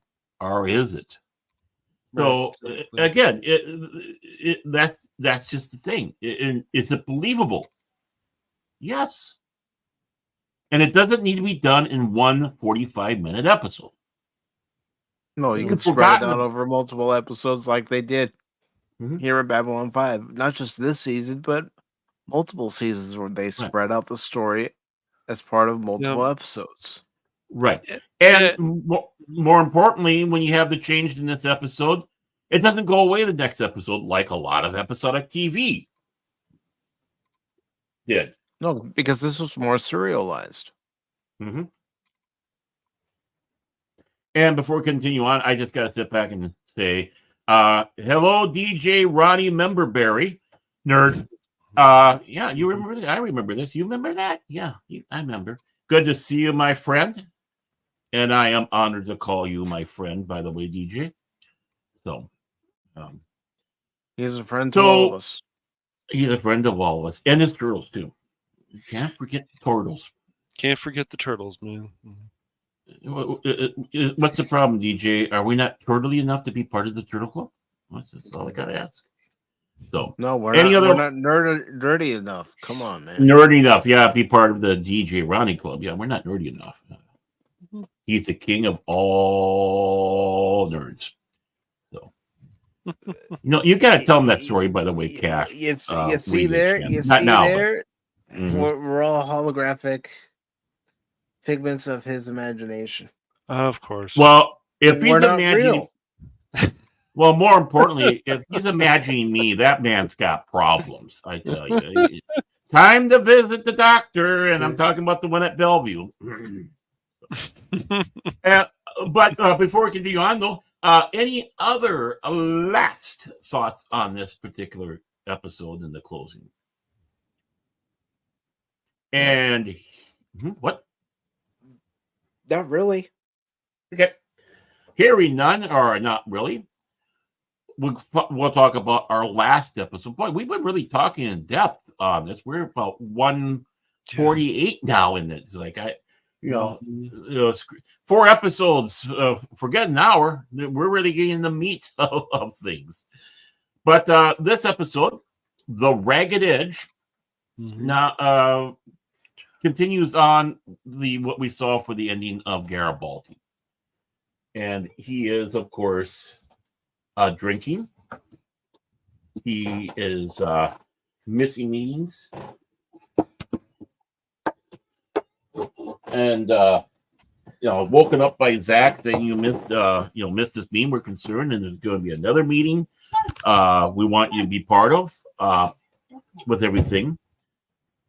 And they go about, they're having their little discussion, and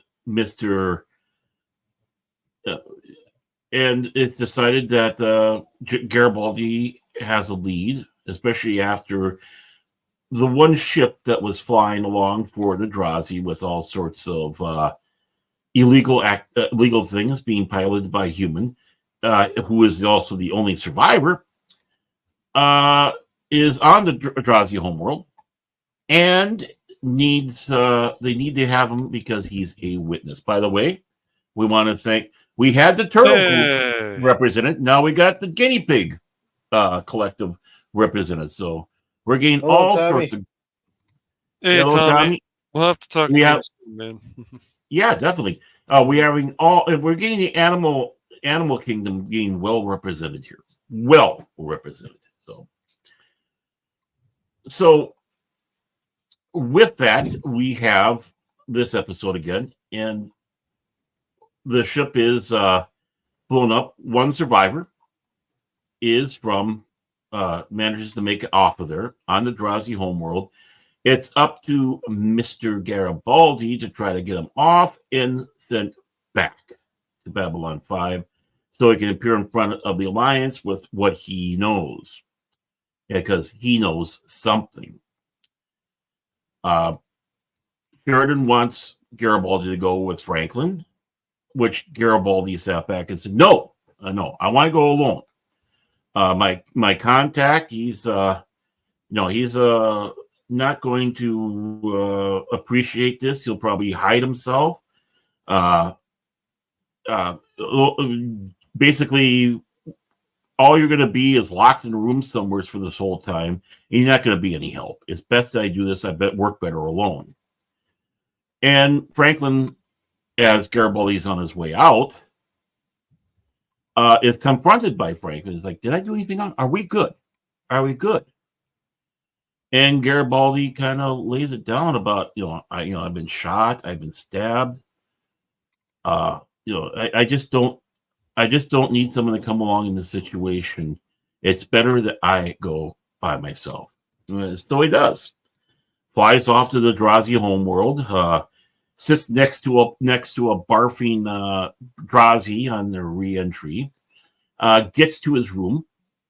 And when he gets to his room, of course, the bellhop wants, before he gives his bag, he wants his tip. Garibaldi gives him a tip. Obviously, the Drazi doesn't like the tip, the way he throws the bags on the bed and storms out. Garibaldi is just kind of doing that, shrugging, whatever. And, takes a look around his room and then walks out on the balcony where he really sees that beautiful, and unfortunately, we don't have a picture of that, skyline of the Drazi planet. We learn a lot about the Drazi planet and the Drazi themselves in this episode when his contact, Tafik, comes. And Tafik is saying about how the Drazi were spent basically most of their lives outside, and the only time they would go inside was like to sleep. And that's why you'll find the rooms are small, but they have these big, huge patios or porches or whatever. And even when he became more of an indoor species, you still had that the rooms were small and that you had these big porches. Plus, Garibaldi complains about the roads being so small that, basically, 2 or 3 people at most are able to traverse these streets. Tafik can let him know that, well, that comes from that military mindset. It keeps armies from marching through a city, especially if they have something mechanized or something bigger like that. And it's a good way to have defenses. Of course, Garibaldi being Garibaldi goes, they have these things that fly and can bomb things now. But, tradition, again, tradition. So we learn that. And Tafik brings out a bottle, and they start drinking together. Now, of course, he asks, what happened to your hair, Garibaldi? We find out Tafik and Garibaldi worked together on Ganymede before Garibaldi went off to do his things. So we have that. They fall asleep. Tafik gets up and goes out, gets into the hallway. He's attacked and beaten severely and more so. And that's that there. And Garibaldi sleeps through the whole bloody thing, literally bloody thing. But Garibaldi goes out and notices him there, and gets the basically Tafik gives him last minute instructions. The guy's going to be in the park. He's going to be directing a laser beam, laser pointer type beam up to alert his presence, and when he's ready to be picked up, Garibaldi goes out to do so and is met with the body, basically, of his contact, the guy he's supposed to be saving.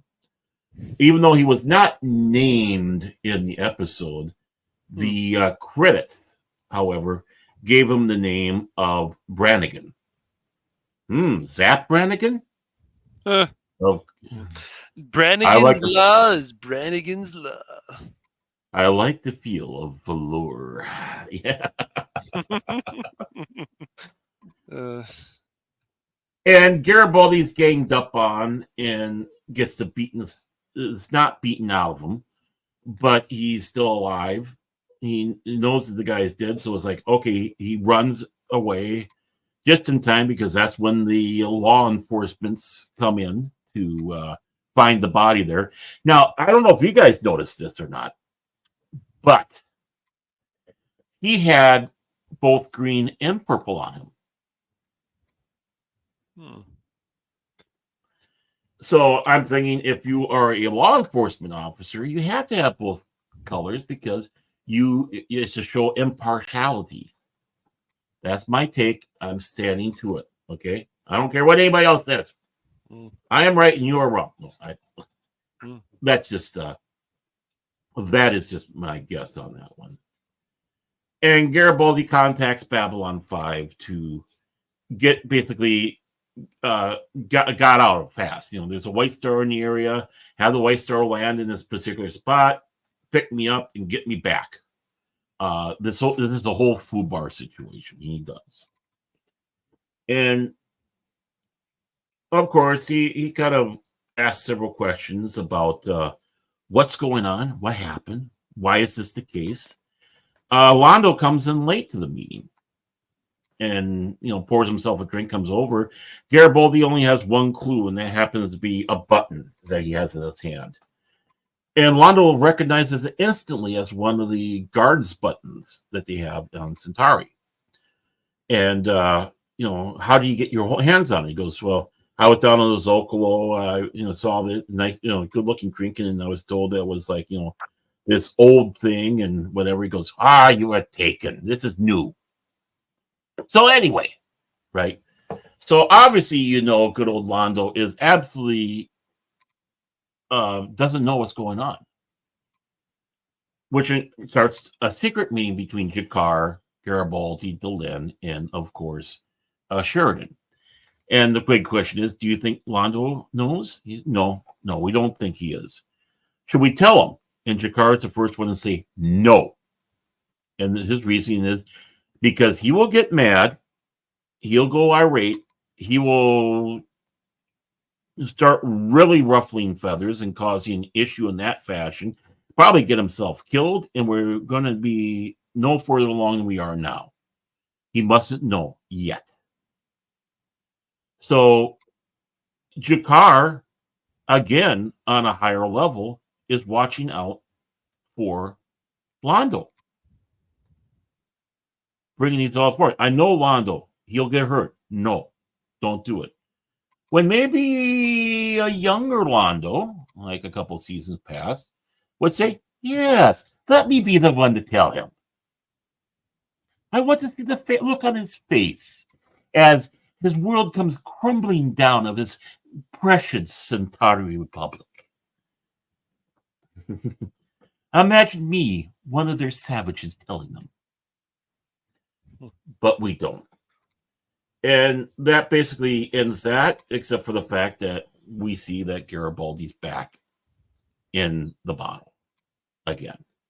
And this is really starting to affect his job and probably screwed up this entire mission. Yep. Well, he's dealing with demons that he shouldn't have to deal with. But yeah. Mm-hmm. Yep. And of course, the brand of the whiskey he drinks is Afterburner. If that doesn't speak rock gut, I don't know what else does. Oh boy.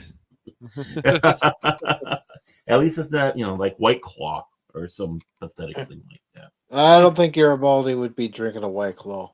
No. And if he was, he wouldn't fall back in the bottle because, like you got to drink a 24 case of that before you even start feeling something. Yeah, no, he wouldn't do that. So that's that storyline. I don't know if you want to discuss that part or not before we go on to the other little tidbits of this episode. Just the fact that Garibaldi is just not doing well. He hasn't been doing well these past 2 seasons. His mind's been warped. And then he goes to another planet, gets the crap literally beat out of him. Yeah. By 3 people, assassins, basically, yeah. Yep. Right. And he's dealing with his own PTSD. Yes. Right. I mean, he's been attacked. He was stabbed or shot in the back by a friend, who he considered was friend, by the way. He's been stabbed. He's been beaten. He's been shot. He's had appendages broke. He's been a punching bag for these 5 years. And he's also been the longest serving person on Babylon 5, as Sheridan says. Next followed by Stephen. because obviously most of the cast that were humans in the first season are gone. Then of course, when you start going through the other seasons, then Sinclair goes and others. So basically, and then of course, the last season, Claudia Christian goes. So bye Ivanova. So it comes down to Garibaldi is the old, basically the grand old man of the whole lot in that fashion, followed by Steven, sorry, and of course there's DJ Ronnie G. The Afterburner is something that I think DJ distills in his basement, part of his mad scientist thing. I have a question for both you and Cash. Yeah, what? Say Bang. Claudia Christensen was able to stay on for Babylon 5, but they still brought in Lockley. How do you think that dynamic would have worked? That would be very interesting. I think definitely those two would butt heads. There would be oil and water because they're because they're both headstrong. Obviously, they have to be. They both have different approaches. Lockley is more of a by the books, while Ivanova, as we can see,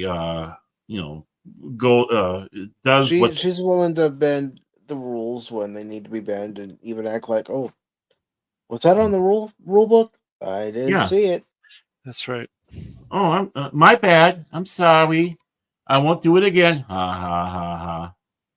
Like using Gold Channel to talk to her dad as he's dying, to say goodbye, which was in violation. Garibaldi found out, knew about it, and of course, just being as gentle as possible, saying, don't do it again.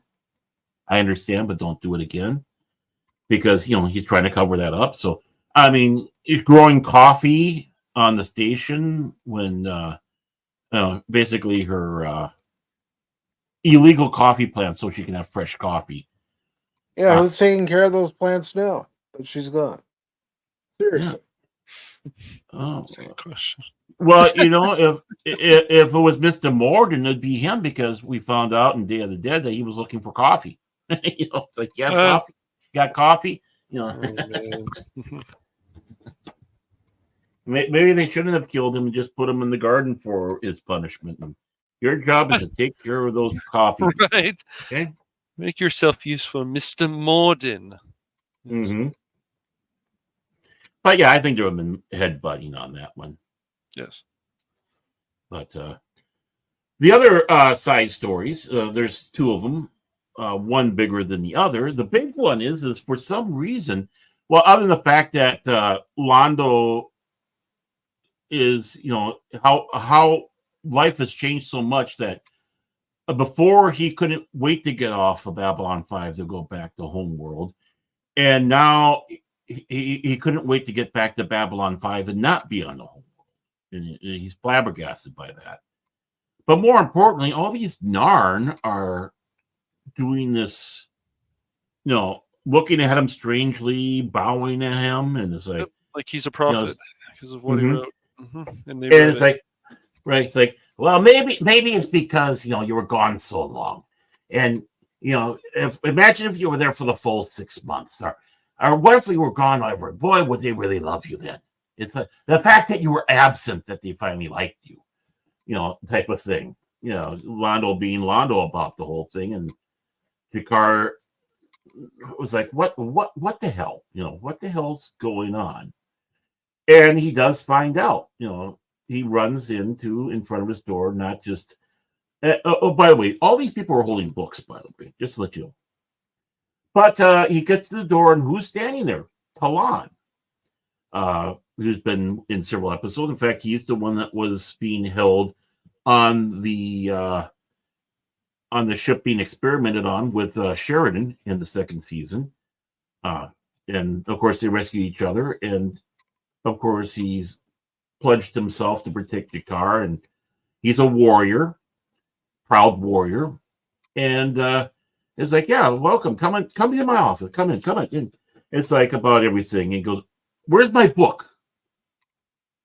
Where's my book?" He goes, "Well, you're gone so long. It's my only copy." Yeah, that's kind of the thing. you were gone so long, we didn't know if you were coming back. You were going to Centauri homeworld. People thought they would kill you and all that. Where's my book? Well, see, we brought it back to Narn. It got printed. It got printed? How many? Maybe 500,000. And all these people are running around with the book of Jakar. And he explains that this book is even outselling the book of Jaquan, the main holy book that they have in there. And Jakar is beside himself. This is not what he wants. He doesn't want to be a leader.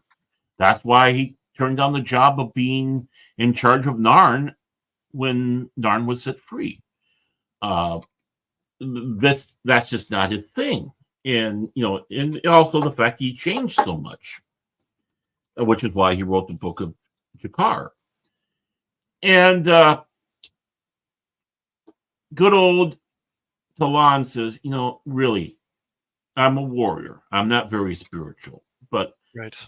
I remember what I told you, that the sword, I have this sword, but your sword is your pen, your heart, and all that. That is your weapon, and you used it well. Now these people just want to talk with you because of this, and convinces Jakar to let these people in, and they start discussing the book of Jakar.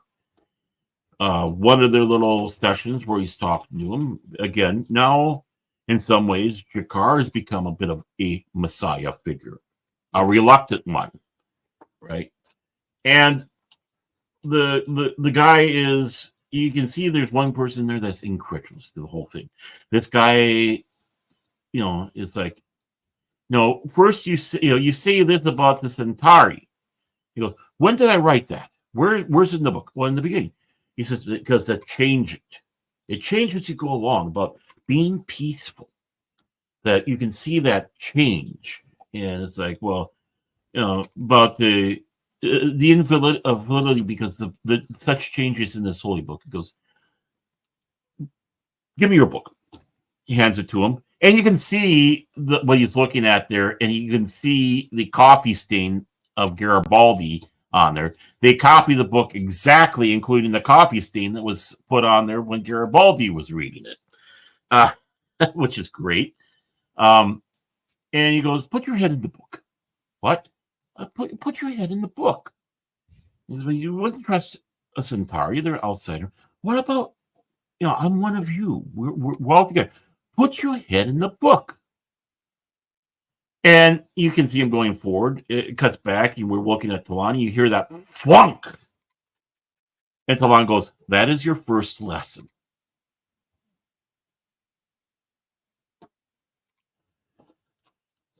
So it's interesting seeing that Jakar, bodyguard to future emperors, is now also a space Jesus. Or a space Muhammad. Or what? Yeah. A space basically Buddhist. a prophet. Mm-hmm. Right.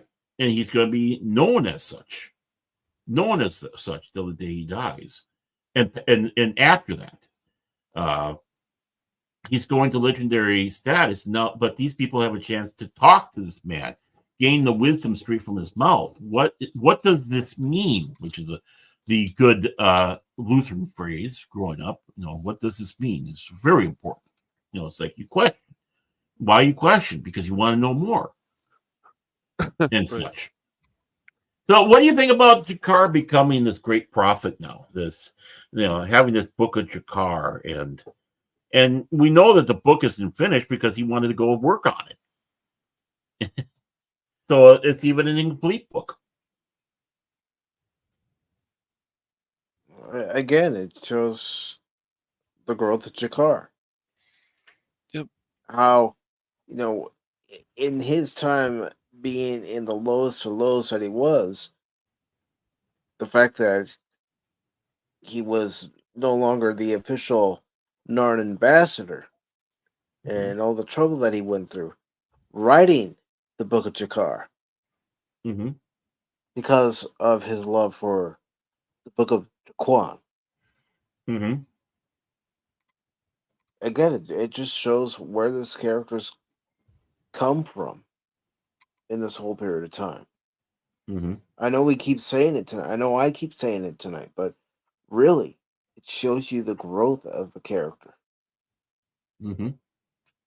How he's revered by his fellow Narn. Mm-hmm. And, he was the last really political official that was alive after the bombing. Pretty much so because he was on Babylon 5, but he was part of the Circle of Fane, or I can't remember how they pronounced it, but he was part of still the inner circles, or one of the circles of their government, but he's the last vestige of that.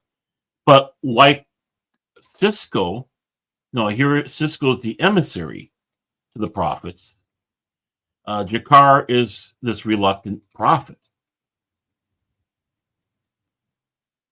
Yep. And both having to find that they have to embrace this role one way or another.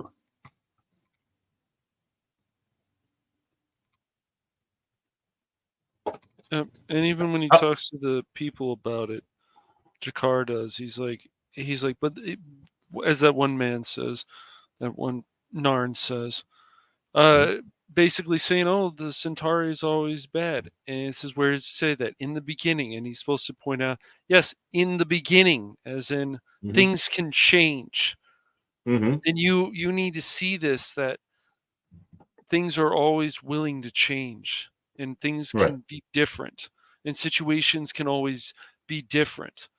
And and then of course he says, put your head in the book. It's Thunk. right, exactly. Thunk, like There- saying wakey wakey. Yeah. There's Yeah. your first lesson. Exactly. Yeah. Well, yeah, it's like people taking a Bible verse and purposely or even ignorantly taking something out of context because they just read a little segment. They don't read the whole verse, or they don't follow through with the rest of the chapter. It's just one little segment. And if you just take that, it has one connotation, but it has its qualifiers before and after that verse does. And to be true and honest, you got to go through the whole thing. You just can't drop one line. The Khrushchev was good for that. Khrushchev went up there, was out there, pounding his shoes on the things and such. But he says, in the Bible, it says plainly, there is no God. Right? And he's right. But he neglected the first part. A fool in his heart says that there is no God. How people can twist things, and off of that twisting create this false front in meaning and say, see, it's all bad. Well, in some ways, go ahead. Because they're interpreting the book the way that they want to interpret it, and Jakar is saying you can interpret this many different ways. You don't have to look at this as just one way, because I do feel not just like that Narn, but I think all those Narns feel like, oh, this was written, because of the hatred to Centauri, because of what the Centauri has done to the Narns for years. But Jakar is trying to always point out, no, that's not why I wrote this. So that's the way I interpret it. Once again, it's okay. Yeah, well, yeah, it's a thought. It's his history. It's his personal journey. Exactly. It's his diary, really, that he's going through with that, and he's getting what's on his mind out, what's in his heart out there, and not intending it to be a religious treaty at all. But he wants it to be a book to be read and looked at and dissected and discussed. But now it's a holy book, which of course gives it even more validity to be just that. Looked at, dissected, explored, and the like. That, yeah. And, again, you're looking at a man who's an atheist writing this stuff. but really, he's giving, well, in some ways, the a bad king, a bad representation of a messiah figure with Byron. Now you're having this positive,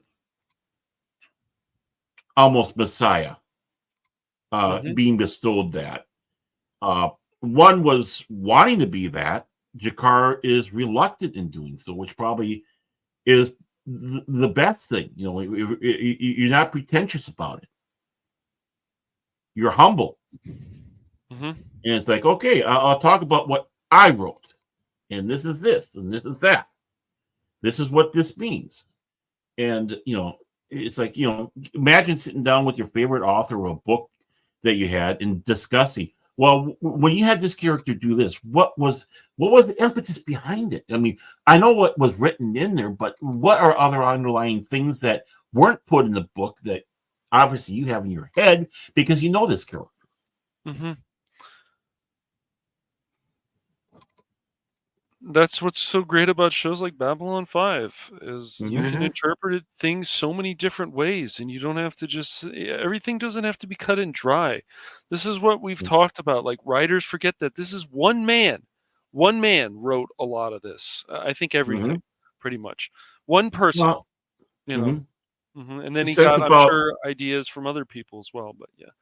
Oh yeah, I mean, Harlan Ellison, you know, suggested a gallery view from the gallery, but yeah, I mean, obviously he's got his story already planned out and all that. I'm sure as he goes along and sees things, especially with the actors, it's like, oh, I'm going to incorporate this into it.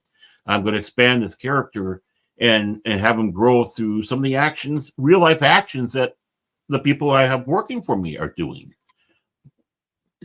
Someone said something about something, got my mind going. It's like, oh, maybe I should run with this. Exactly. Even though I got the story, I still have open spots I can insert this story. And of course, then having Neil Gaiman writing this episode, breaking his consistent writing streak by one episode, and with that one episode. But yeah, ever since the second season on, part of the second season on, writing every episode except for Day of the Dead. Magnificent writing. And again, you know, you're looking at Jakar. I mean, even if you were not Martin, wouldn't you want to just sit in and listen to that? Yes, of course. It's like, yeah, I just want to hear what you have to say, Citizen Jakar, or Chinkar, I should say. Any other thoughts on our great Messiah prophet Jakar? Andres Katsoulis. I mean, he deserves all the credit in the world for yes, auditioning for the role, getting the role, and then making the role what it became. A well-developed, three-dimensional character.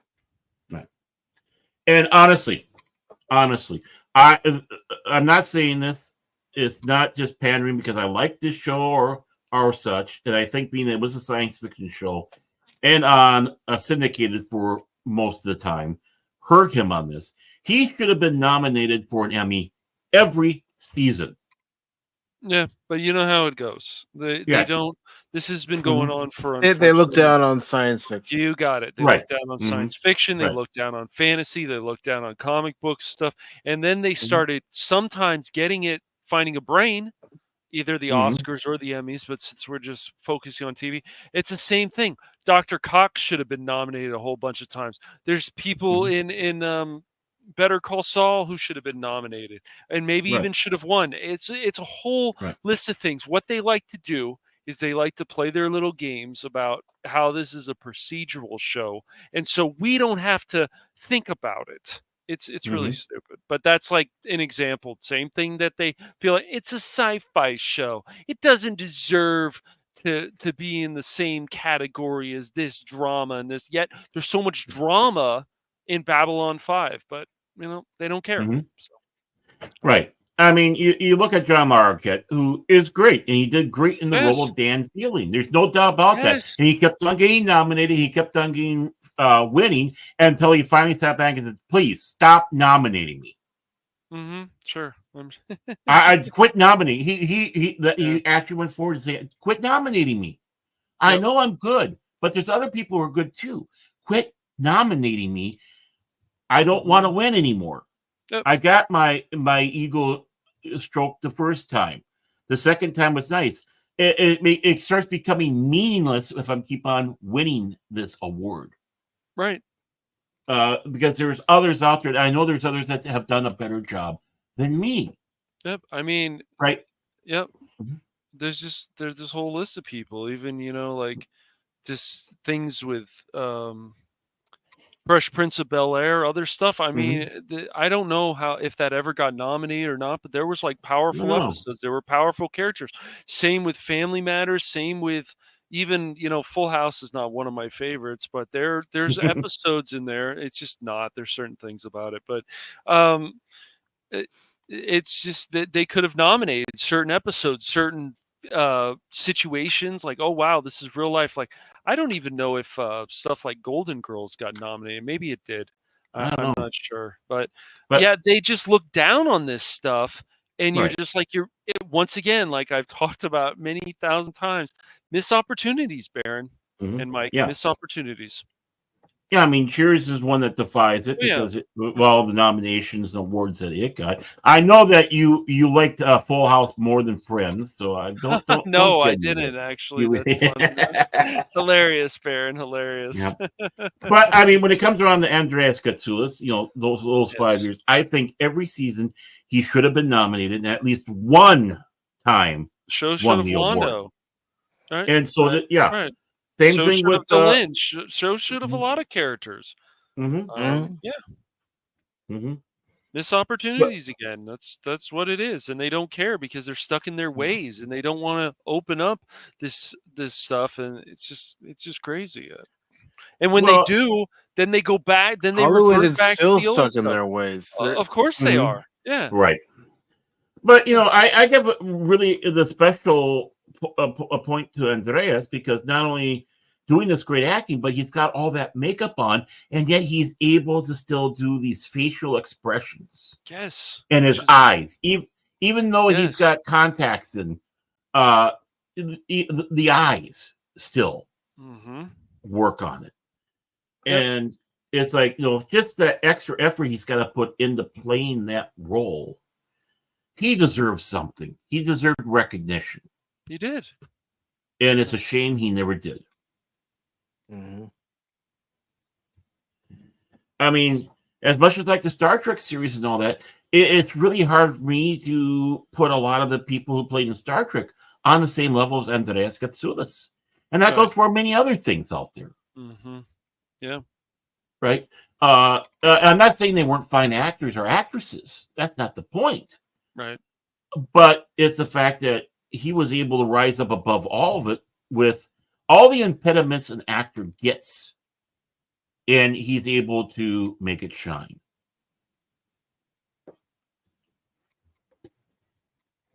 And the last, of course, getting close to a 2.5 hour mark. The last part is, of course, is the short one, the short segment here. That's right. What happened there? Ooh, I didn't mean to do that. There we go. I don't want that one. What happened there? I know what happened there. I was an idiot. I'm a professional idiot, folks. Woo. Okay. Unfortunately, we don't have any pictures of it or such, but Franklin, which is a short one, and one of the things that is really signaling that we are in the last season, that we are starting to say our goodbyes to these characters, is, of course, Franklin accepting the job on Earth in their xenobiology under Dr. Kyle, who was the first doctor on Babylon 5 in the pilot. So it's nice that they do keep giving nods to him in the show. And, Sheridan's kind of, geez. But he goes, what about your work with the Interstellar Alliance? He goes, well, what better to be than at the xenobiology department? I'll have more access to these files now. I'll have a team of people to work under me to get these put together.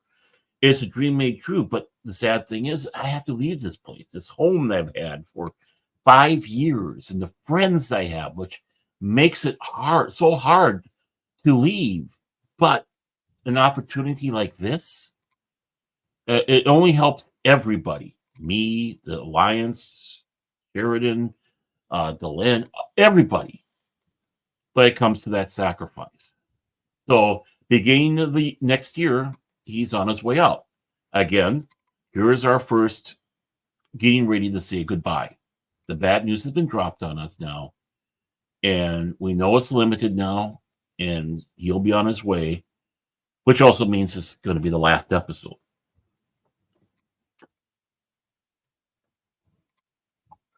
Yeah. Oh boy. He doesn't even spell Zathras right. Come on. If you're going to come in and you're going to pull that stunt, Animos, you're going to try to pull that stunt, at least get Zathras. Zathras. Anal moss. It's Zathras, not Zathras. Right. Anonymous, we know you wanted to come in with some smart ass comment, dude, but come on. Yeah, A for effort. A for effort. That's about all. He is not the one. No, he is not. What he is da da da da da da da da da.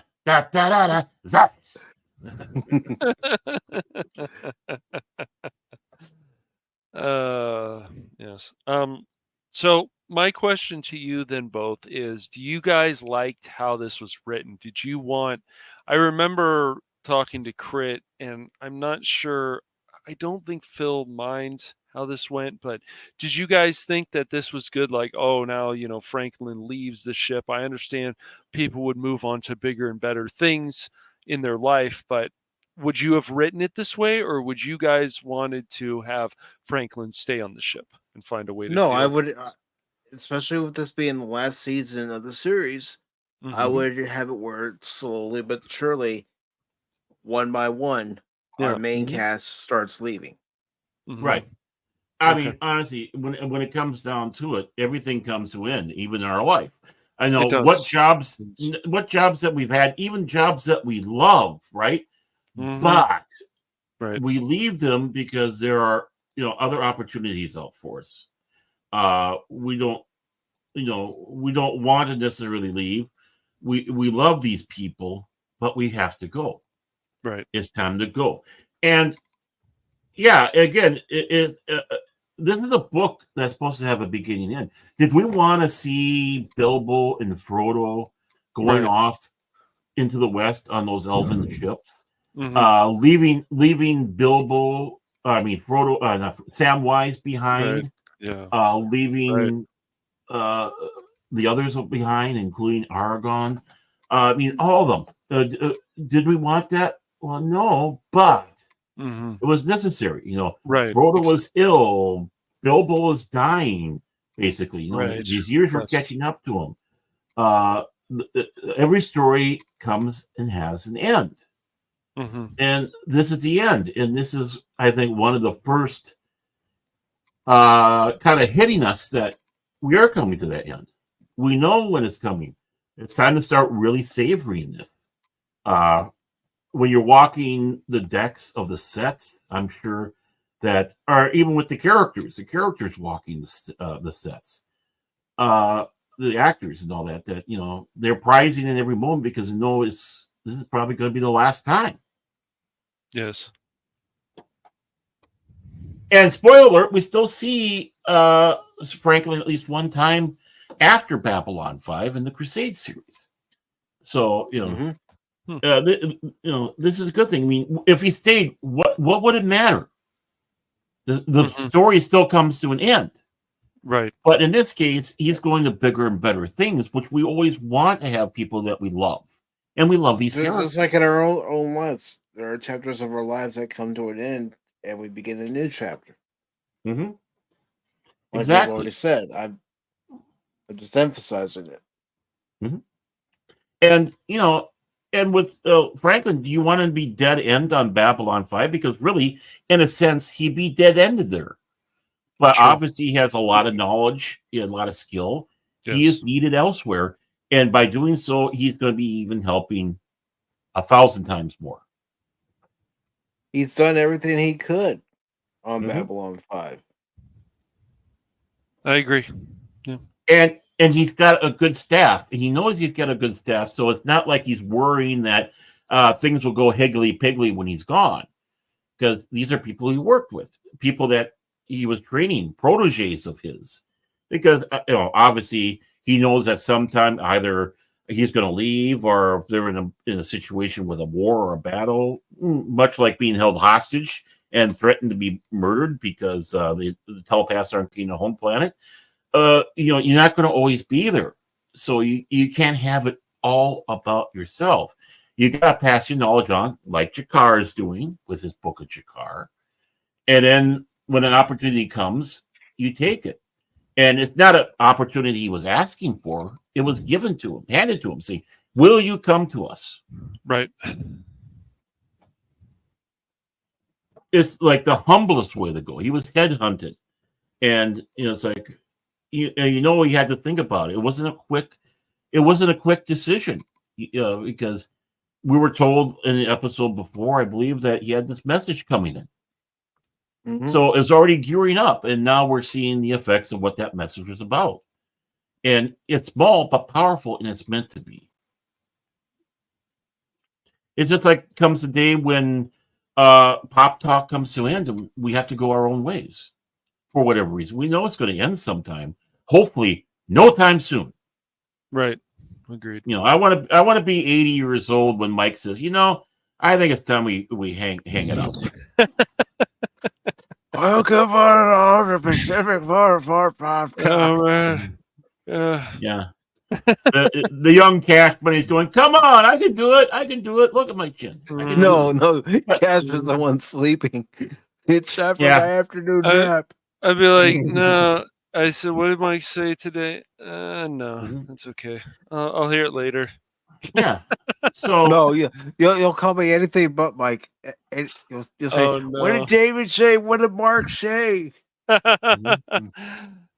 Right. And that's when I throw a piece of paper at him. Yeah. But the thing is all good things, do come to an end. Yeah, they do. And like I said, I hope our union lasts for a long time before it does, and I hope it goes out on a good note. And in some ways, this is going on a good note. There's no malice, no anger, no nothing with Franklin. In fact, it's regret, and painful, even though that he knows what opportunity he's having, and he's probably excited at some level, and maybe even afraid to show that excitement because he doesn't want to hurt those around him. Yes, I would have written it this way. Okay. Yeah. Because, as we go on the season, you're going to start seeing, we're going to be getting our goodbyes. Right. It's not going to be a 90-minute special, like MASH had, where everything's all in one episode. No, this is going to be like a half a season of gearing up to go goodbye. And we all know that we'll have those different steps in our life. So, and this is what's masterful that JMS is doing. You want to know something? As the series wraps up, you can hear Frank Sinatra's "My Way," because each character in the show did it their way. And sadly, not every character went out on a high note or a good note. You still have tragedies. You still have triumphs on there. And, not everybody that we have in this show is going to have a good ending. No. And that's sad. But sadly, you know what? That's also life. Again, that's what makes this show great. It hits closer to home on those issues of real life, even though it's a science fiction series, 200 years in the future. It's like Star Trek 2, where it's about life. Life, death, life, all that. And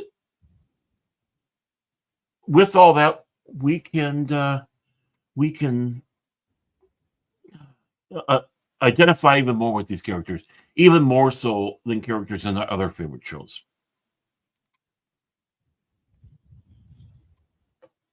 And we love those characters.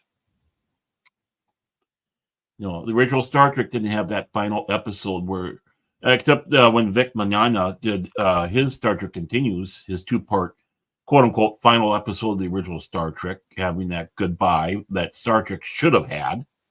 You know, our Star Trek 6, where we had that final ride, you know, with the crew of the Enterprise, the original one, or actually the A. Unfortunately, I can't say that we had a good farewell with TNG, because really the last ride in Azov for them was Nemesis. Yeah. And I'm not wanting to count the Picard series. I'm really not wanting to, because then it'll be even on a lower note. Yeah, Nemesis is a mess. Mm-hmm. Yeah. I I mean, mean, what, Voyager, you can even say the same thing to a certain extent, because yes, we saw them get home, but we didn't see anything afterwards. We didn't see, you know, mm-hmm. what kind of celebration they may have had when they arrived at Starfleet, and Mm-hmm. you know, awards and also inquiries. You know, Right. Right.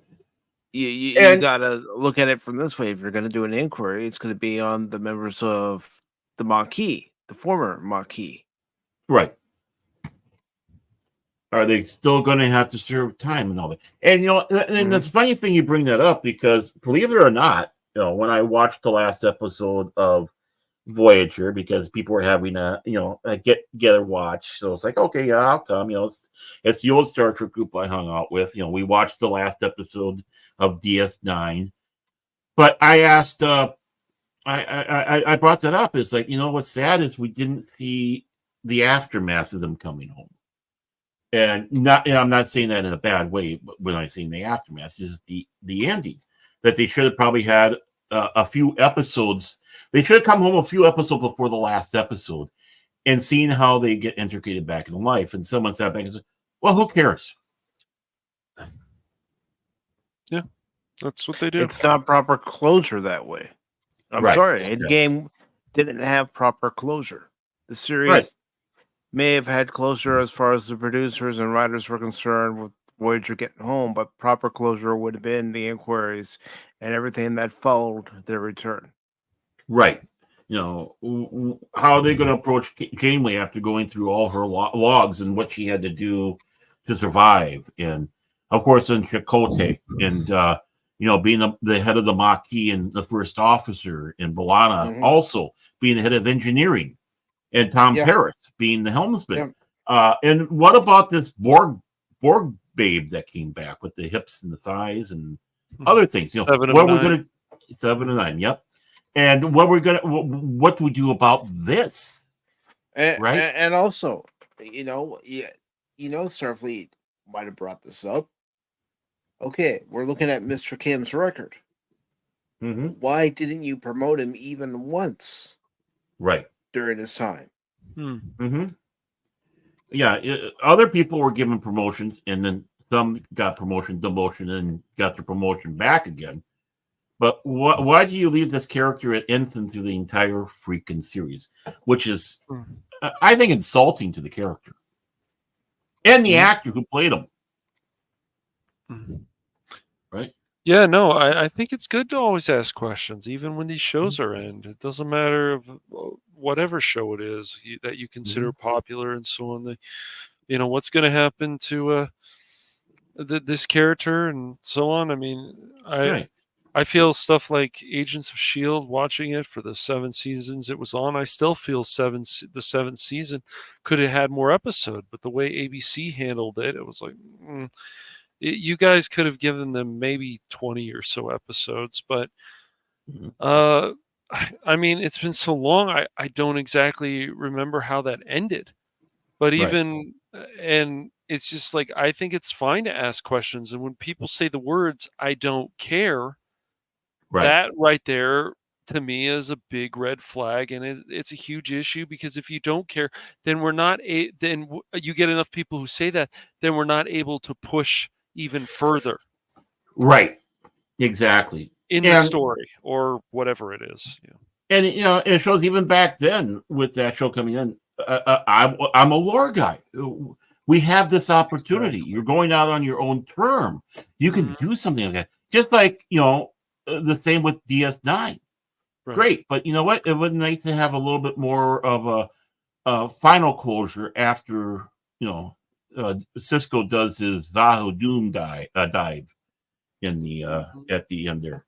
And it's kind of funny when he instead of him coming back to say, he's going to return one day to Cassidy, why don't you just flash forward, let the audience know, okay, time has passed by putting up a new start date, or say, for example, 10 years later.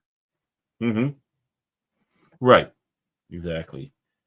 But what's kind of funny though, when he did do his Zaha Doom dive, when we're watching, I started going, jump.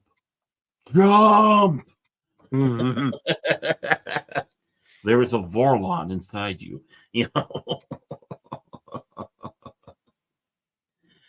So we'll just end this episode with the because we should really get going. This has gone a lot longer than I expected to, but there was a lot of meat in these episodes.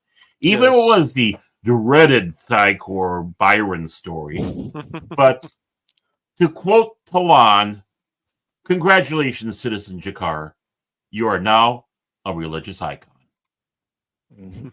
Right.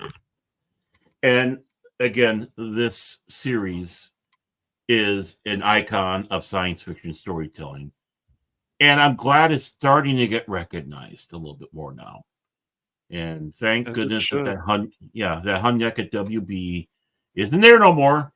So they can do this and start opening things up a little bit more and have the Blu-ray release in the cleanup version of it. So yep, it was needed, and I encourage anyone. It's out there. It's on Tubi, FREE. Watch it on the computer. Use your ad blocker. Yeah, I said that, YouTube. Okay. You can do that and enjoy the show. You know what we always like to say to YouTube when they're misbehaving? What do we like to say, Baron? Oh, you don't want to curse. All right. Yeah, screw you. That's why I said screw you. Yeah. Yeah, I try to keep this show as PG as possible. So I suppose that one slip with BS, that's a PG rating right there. So it's still a PG. Yeah, you didn't say that word 3 times or whatever. So no, yeah, right, exactly. And if I drop the F bomb, that would go R instantaneously. So yeah. Well, PG. I think you can. Yeah, you get one. Drop one. You get one in PG-13. Yeah, only one of the F bombs in PG-13. But I want to say just regular PG. So back in the old days, if you had a regular PG, you could see some boutte and some bustule shots, you might say. And I refer to Clash of the Titans. Yes. Yep. As a young lad watching that, oh my. Dude, that scene with the Medusa is so well done. Oh my gosh. It's still, even to today, it's just like, wow. What they did with that scene, it's so iconic. Yeah, it shows what they can do with stop motion animation. That and the skeleton fight in Jason the Argonaut. I mean, that's still so impressive to see that fight. So as we go on and bid our farewell for tonight's glorious episode, shall I start? Eeny, meeny, miny. I'm just going to be cruel and do this. Mr. Cash Monet 007 of the Phantom Hooligan. Really, it's hard not to put the in front of it. You know that? Right. What is going through your devious mind of YouTube universe? And I'm going to say it. Rumble. Okay. Yeah. Rumble. But yeah. You heard that, YouTube. Rumble. But anyways, Rumble. that's right. Yeah, so basically, of course, next week will be our final three-parter, I guess, of I would say so, of Helldivers 2 for a while, because what we like to do is switch it up on the Phantom Hooligans. Yeah, that's right. Exactly, Anonymous. And so that'll be at 6:30 p.m. Pacific Standard Time, and hopefully we won't have too many issues with the game. The game, it seemed like after the patch, and I don't want to hear that it could be fine. It might be a RAM issue, but Mike's got 96 RAMs and 96 gigs of RAM, Yep. excuse me, of RAM. The game was having problems. The servers were having problems. Exactly. Right. So I don't that's want the problem. Yeah. Yeah. So we had some problems with that. We had a few black screens, but we got through it. We're gonna keep improving on that. And so then after that, let's see what else is going to be going on. I'm still got some videos coming out. I'm going to. I was thinking of doing a live stream of another Crab's Treasure, but I'm like, no, I could use some more videos. So that'll just be gameplay, part 1, 2, 3, 4, whatever it is, until I finish the game. So that'll be coming out. I'm also thinking about playing, because I have it for free, as Fallout 76 with Phil, doing like a stream of that, maybe like a hour or two stream. I haven't decided yet, but I'm thinking about it. And then also Persona 5 Royal is coming out. So there'll be a lot of reading going on. There'll be a lot of history about Persona, and just like selling people on the game of Ys, Lacrimosa of Donna, I'm going to tell people that there's still these games out there, doesn't matter if they're Japanese, Western developers, whatever, that are still hours of fun, and just they can be brutal, they can be exciting, they can be fun, they can be quirky. There's still games you can still find out there to enjoy. Doesn't matter if they're older, newer, and I think it's good to keep telling people. And so I'm going to, of course, have some videos on recommendations of other games, either Bravely Default 2 or some other stuff. So that's all coming up on the Phantom Hooligans. And listen to that there. He basically told you the entire episode. You don't need to tune into that no more. Because, there'll be more information.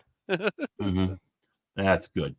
And we'll move to the Centauri Emperor Mike here on what's happening with Centauri Prime 414. Good question. Well, instead of our normal 1 p.m. Eastern time edition of Pacific 4 Pop Talk, we will be doing an 8 p.m. Eastern time edition of Pacific 4 Pop Talk for your Sunday edition on the YouTube and the Rumble channel. And then Tuesday at 6 p.m. Eastern, I will be playing Final Fantasy VII Rebirth. Will I reach the end of the game, or will there still be other parts to come? Well, we'll find out. And then we'll have the Wednesday edition of Pop Talk at 6 p.m. Eastern. And Thursday, I will be playing more Stellar Blade at 6 p.m. Eastern. All those will be on the YouTube and Rumble channels. And sadly, it's not going to be like Fat Steven where you're playing the uncensored version.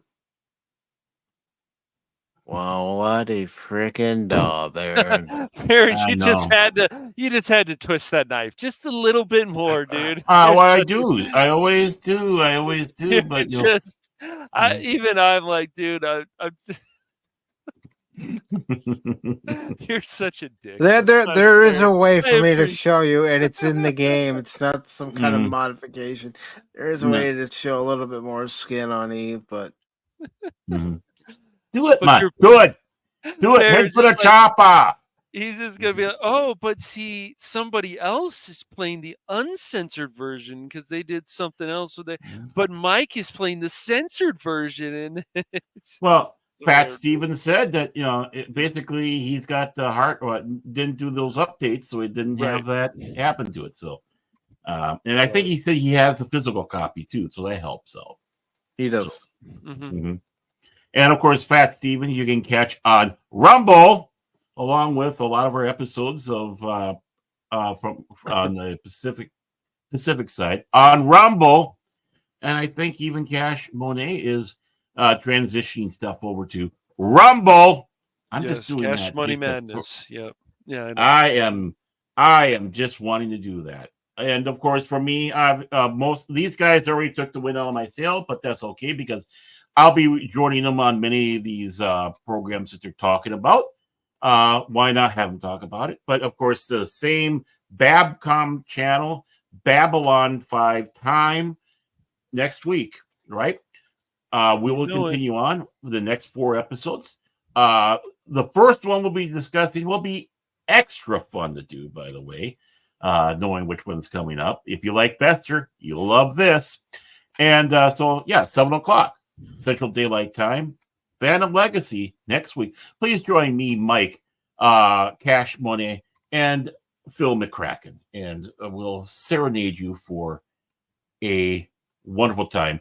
And I would be remiss if no, even though I'm Orthodox.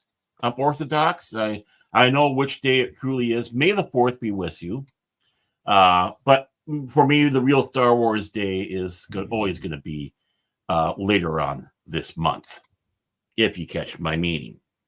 So, and of course, tomorrow will be, of course, the Revenge of the 5th. So, and that's when we have Pop Talk. So we better better take care. Yes, and speaking of tomorrow, I'm gonna go see Empire Strikes Back for the first time in the movie theater because my local theater here is going to be showing it. Yeah, and as I said before, no, this is not a re-release. This is actually the first run in Mayberry. So, and I think next week they're going to have maybe Up yours, Baron. Yeah.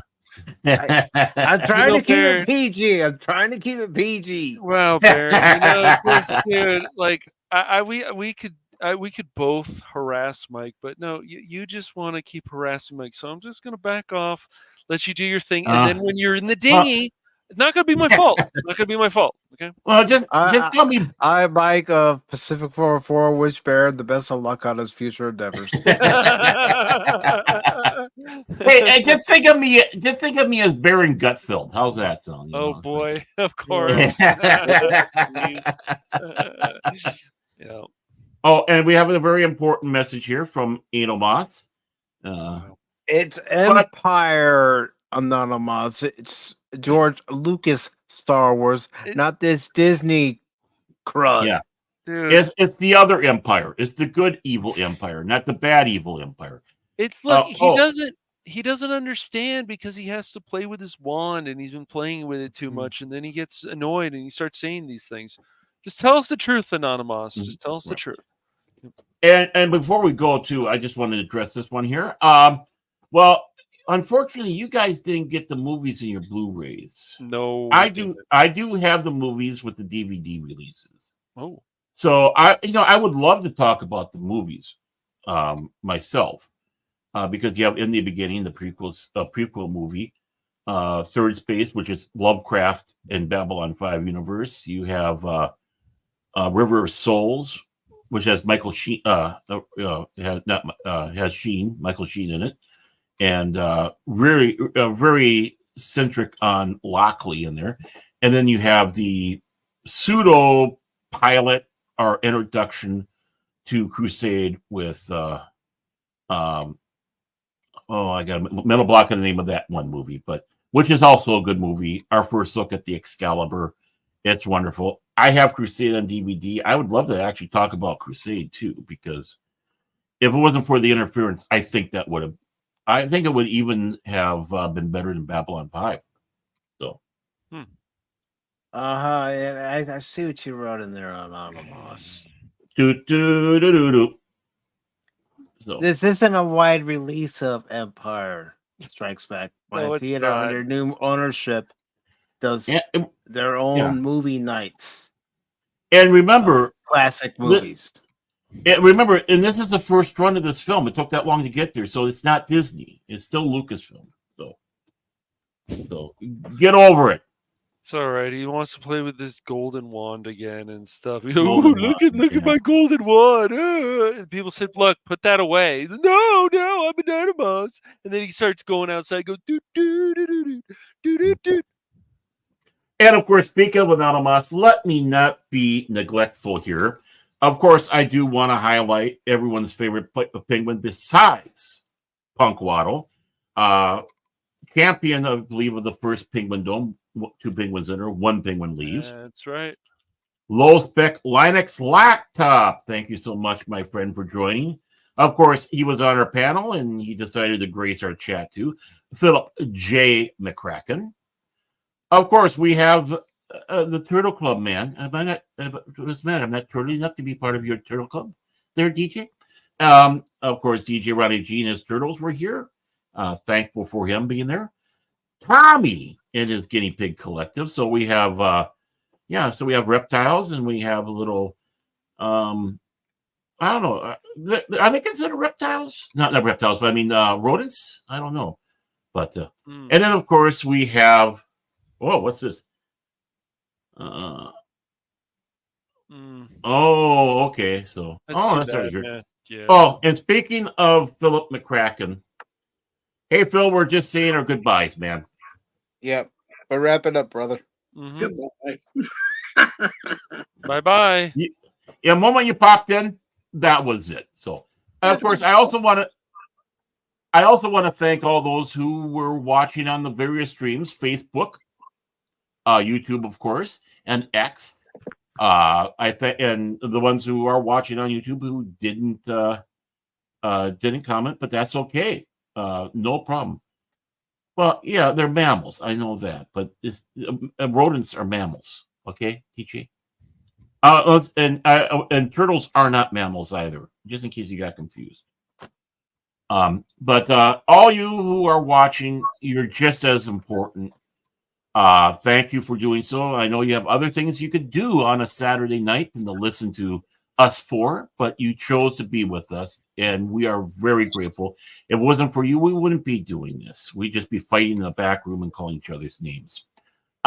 So for myself, for the Centauri Emperor Mike, Chenka, and of course, the greatest troll of all trolls, the wonderful Mr. Philip J. McCracken. I bet you. I have tears. I'm glad you do. I did it. I made him cry. You And of did. course, it might be that bag of onions I sent him, though. That's So right. from all of us to all of you, please have a good day, good night, good morning. Those who are watching on the flip side, thank you also. Just because you weren't here for when it was live doesn't mean you didn't watch, and you're just as important also. So good night, everybody.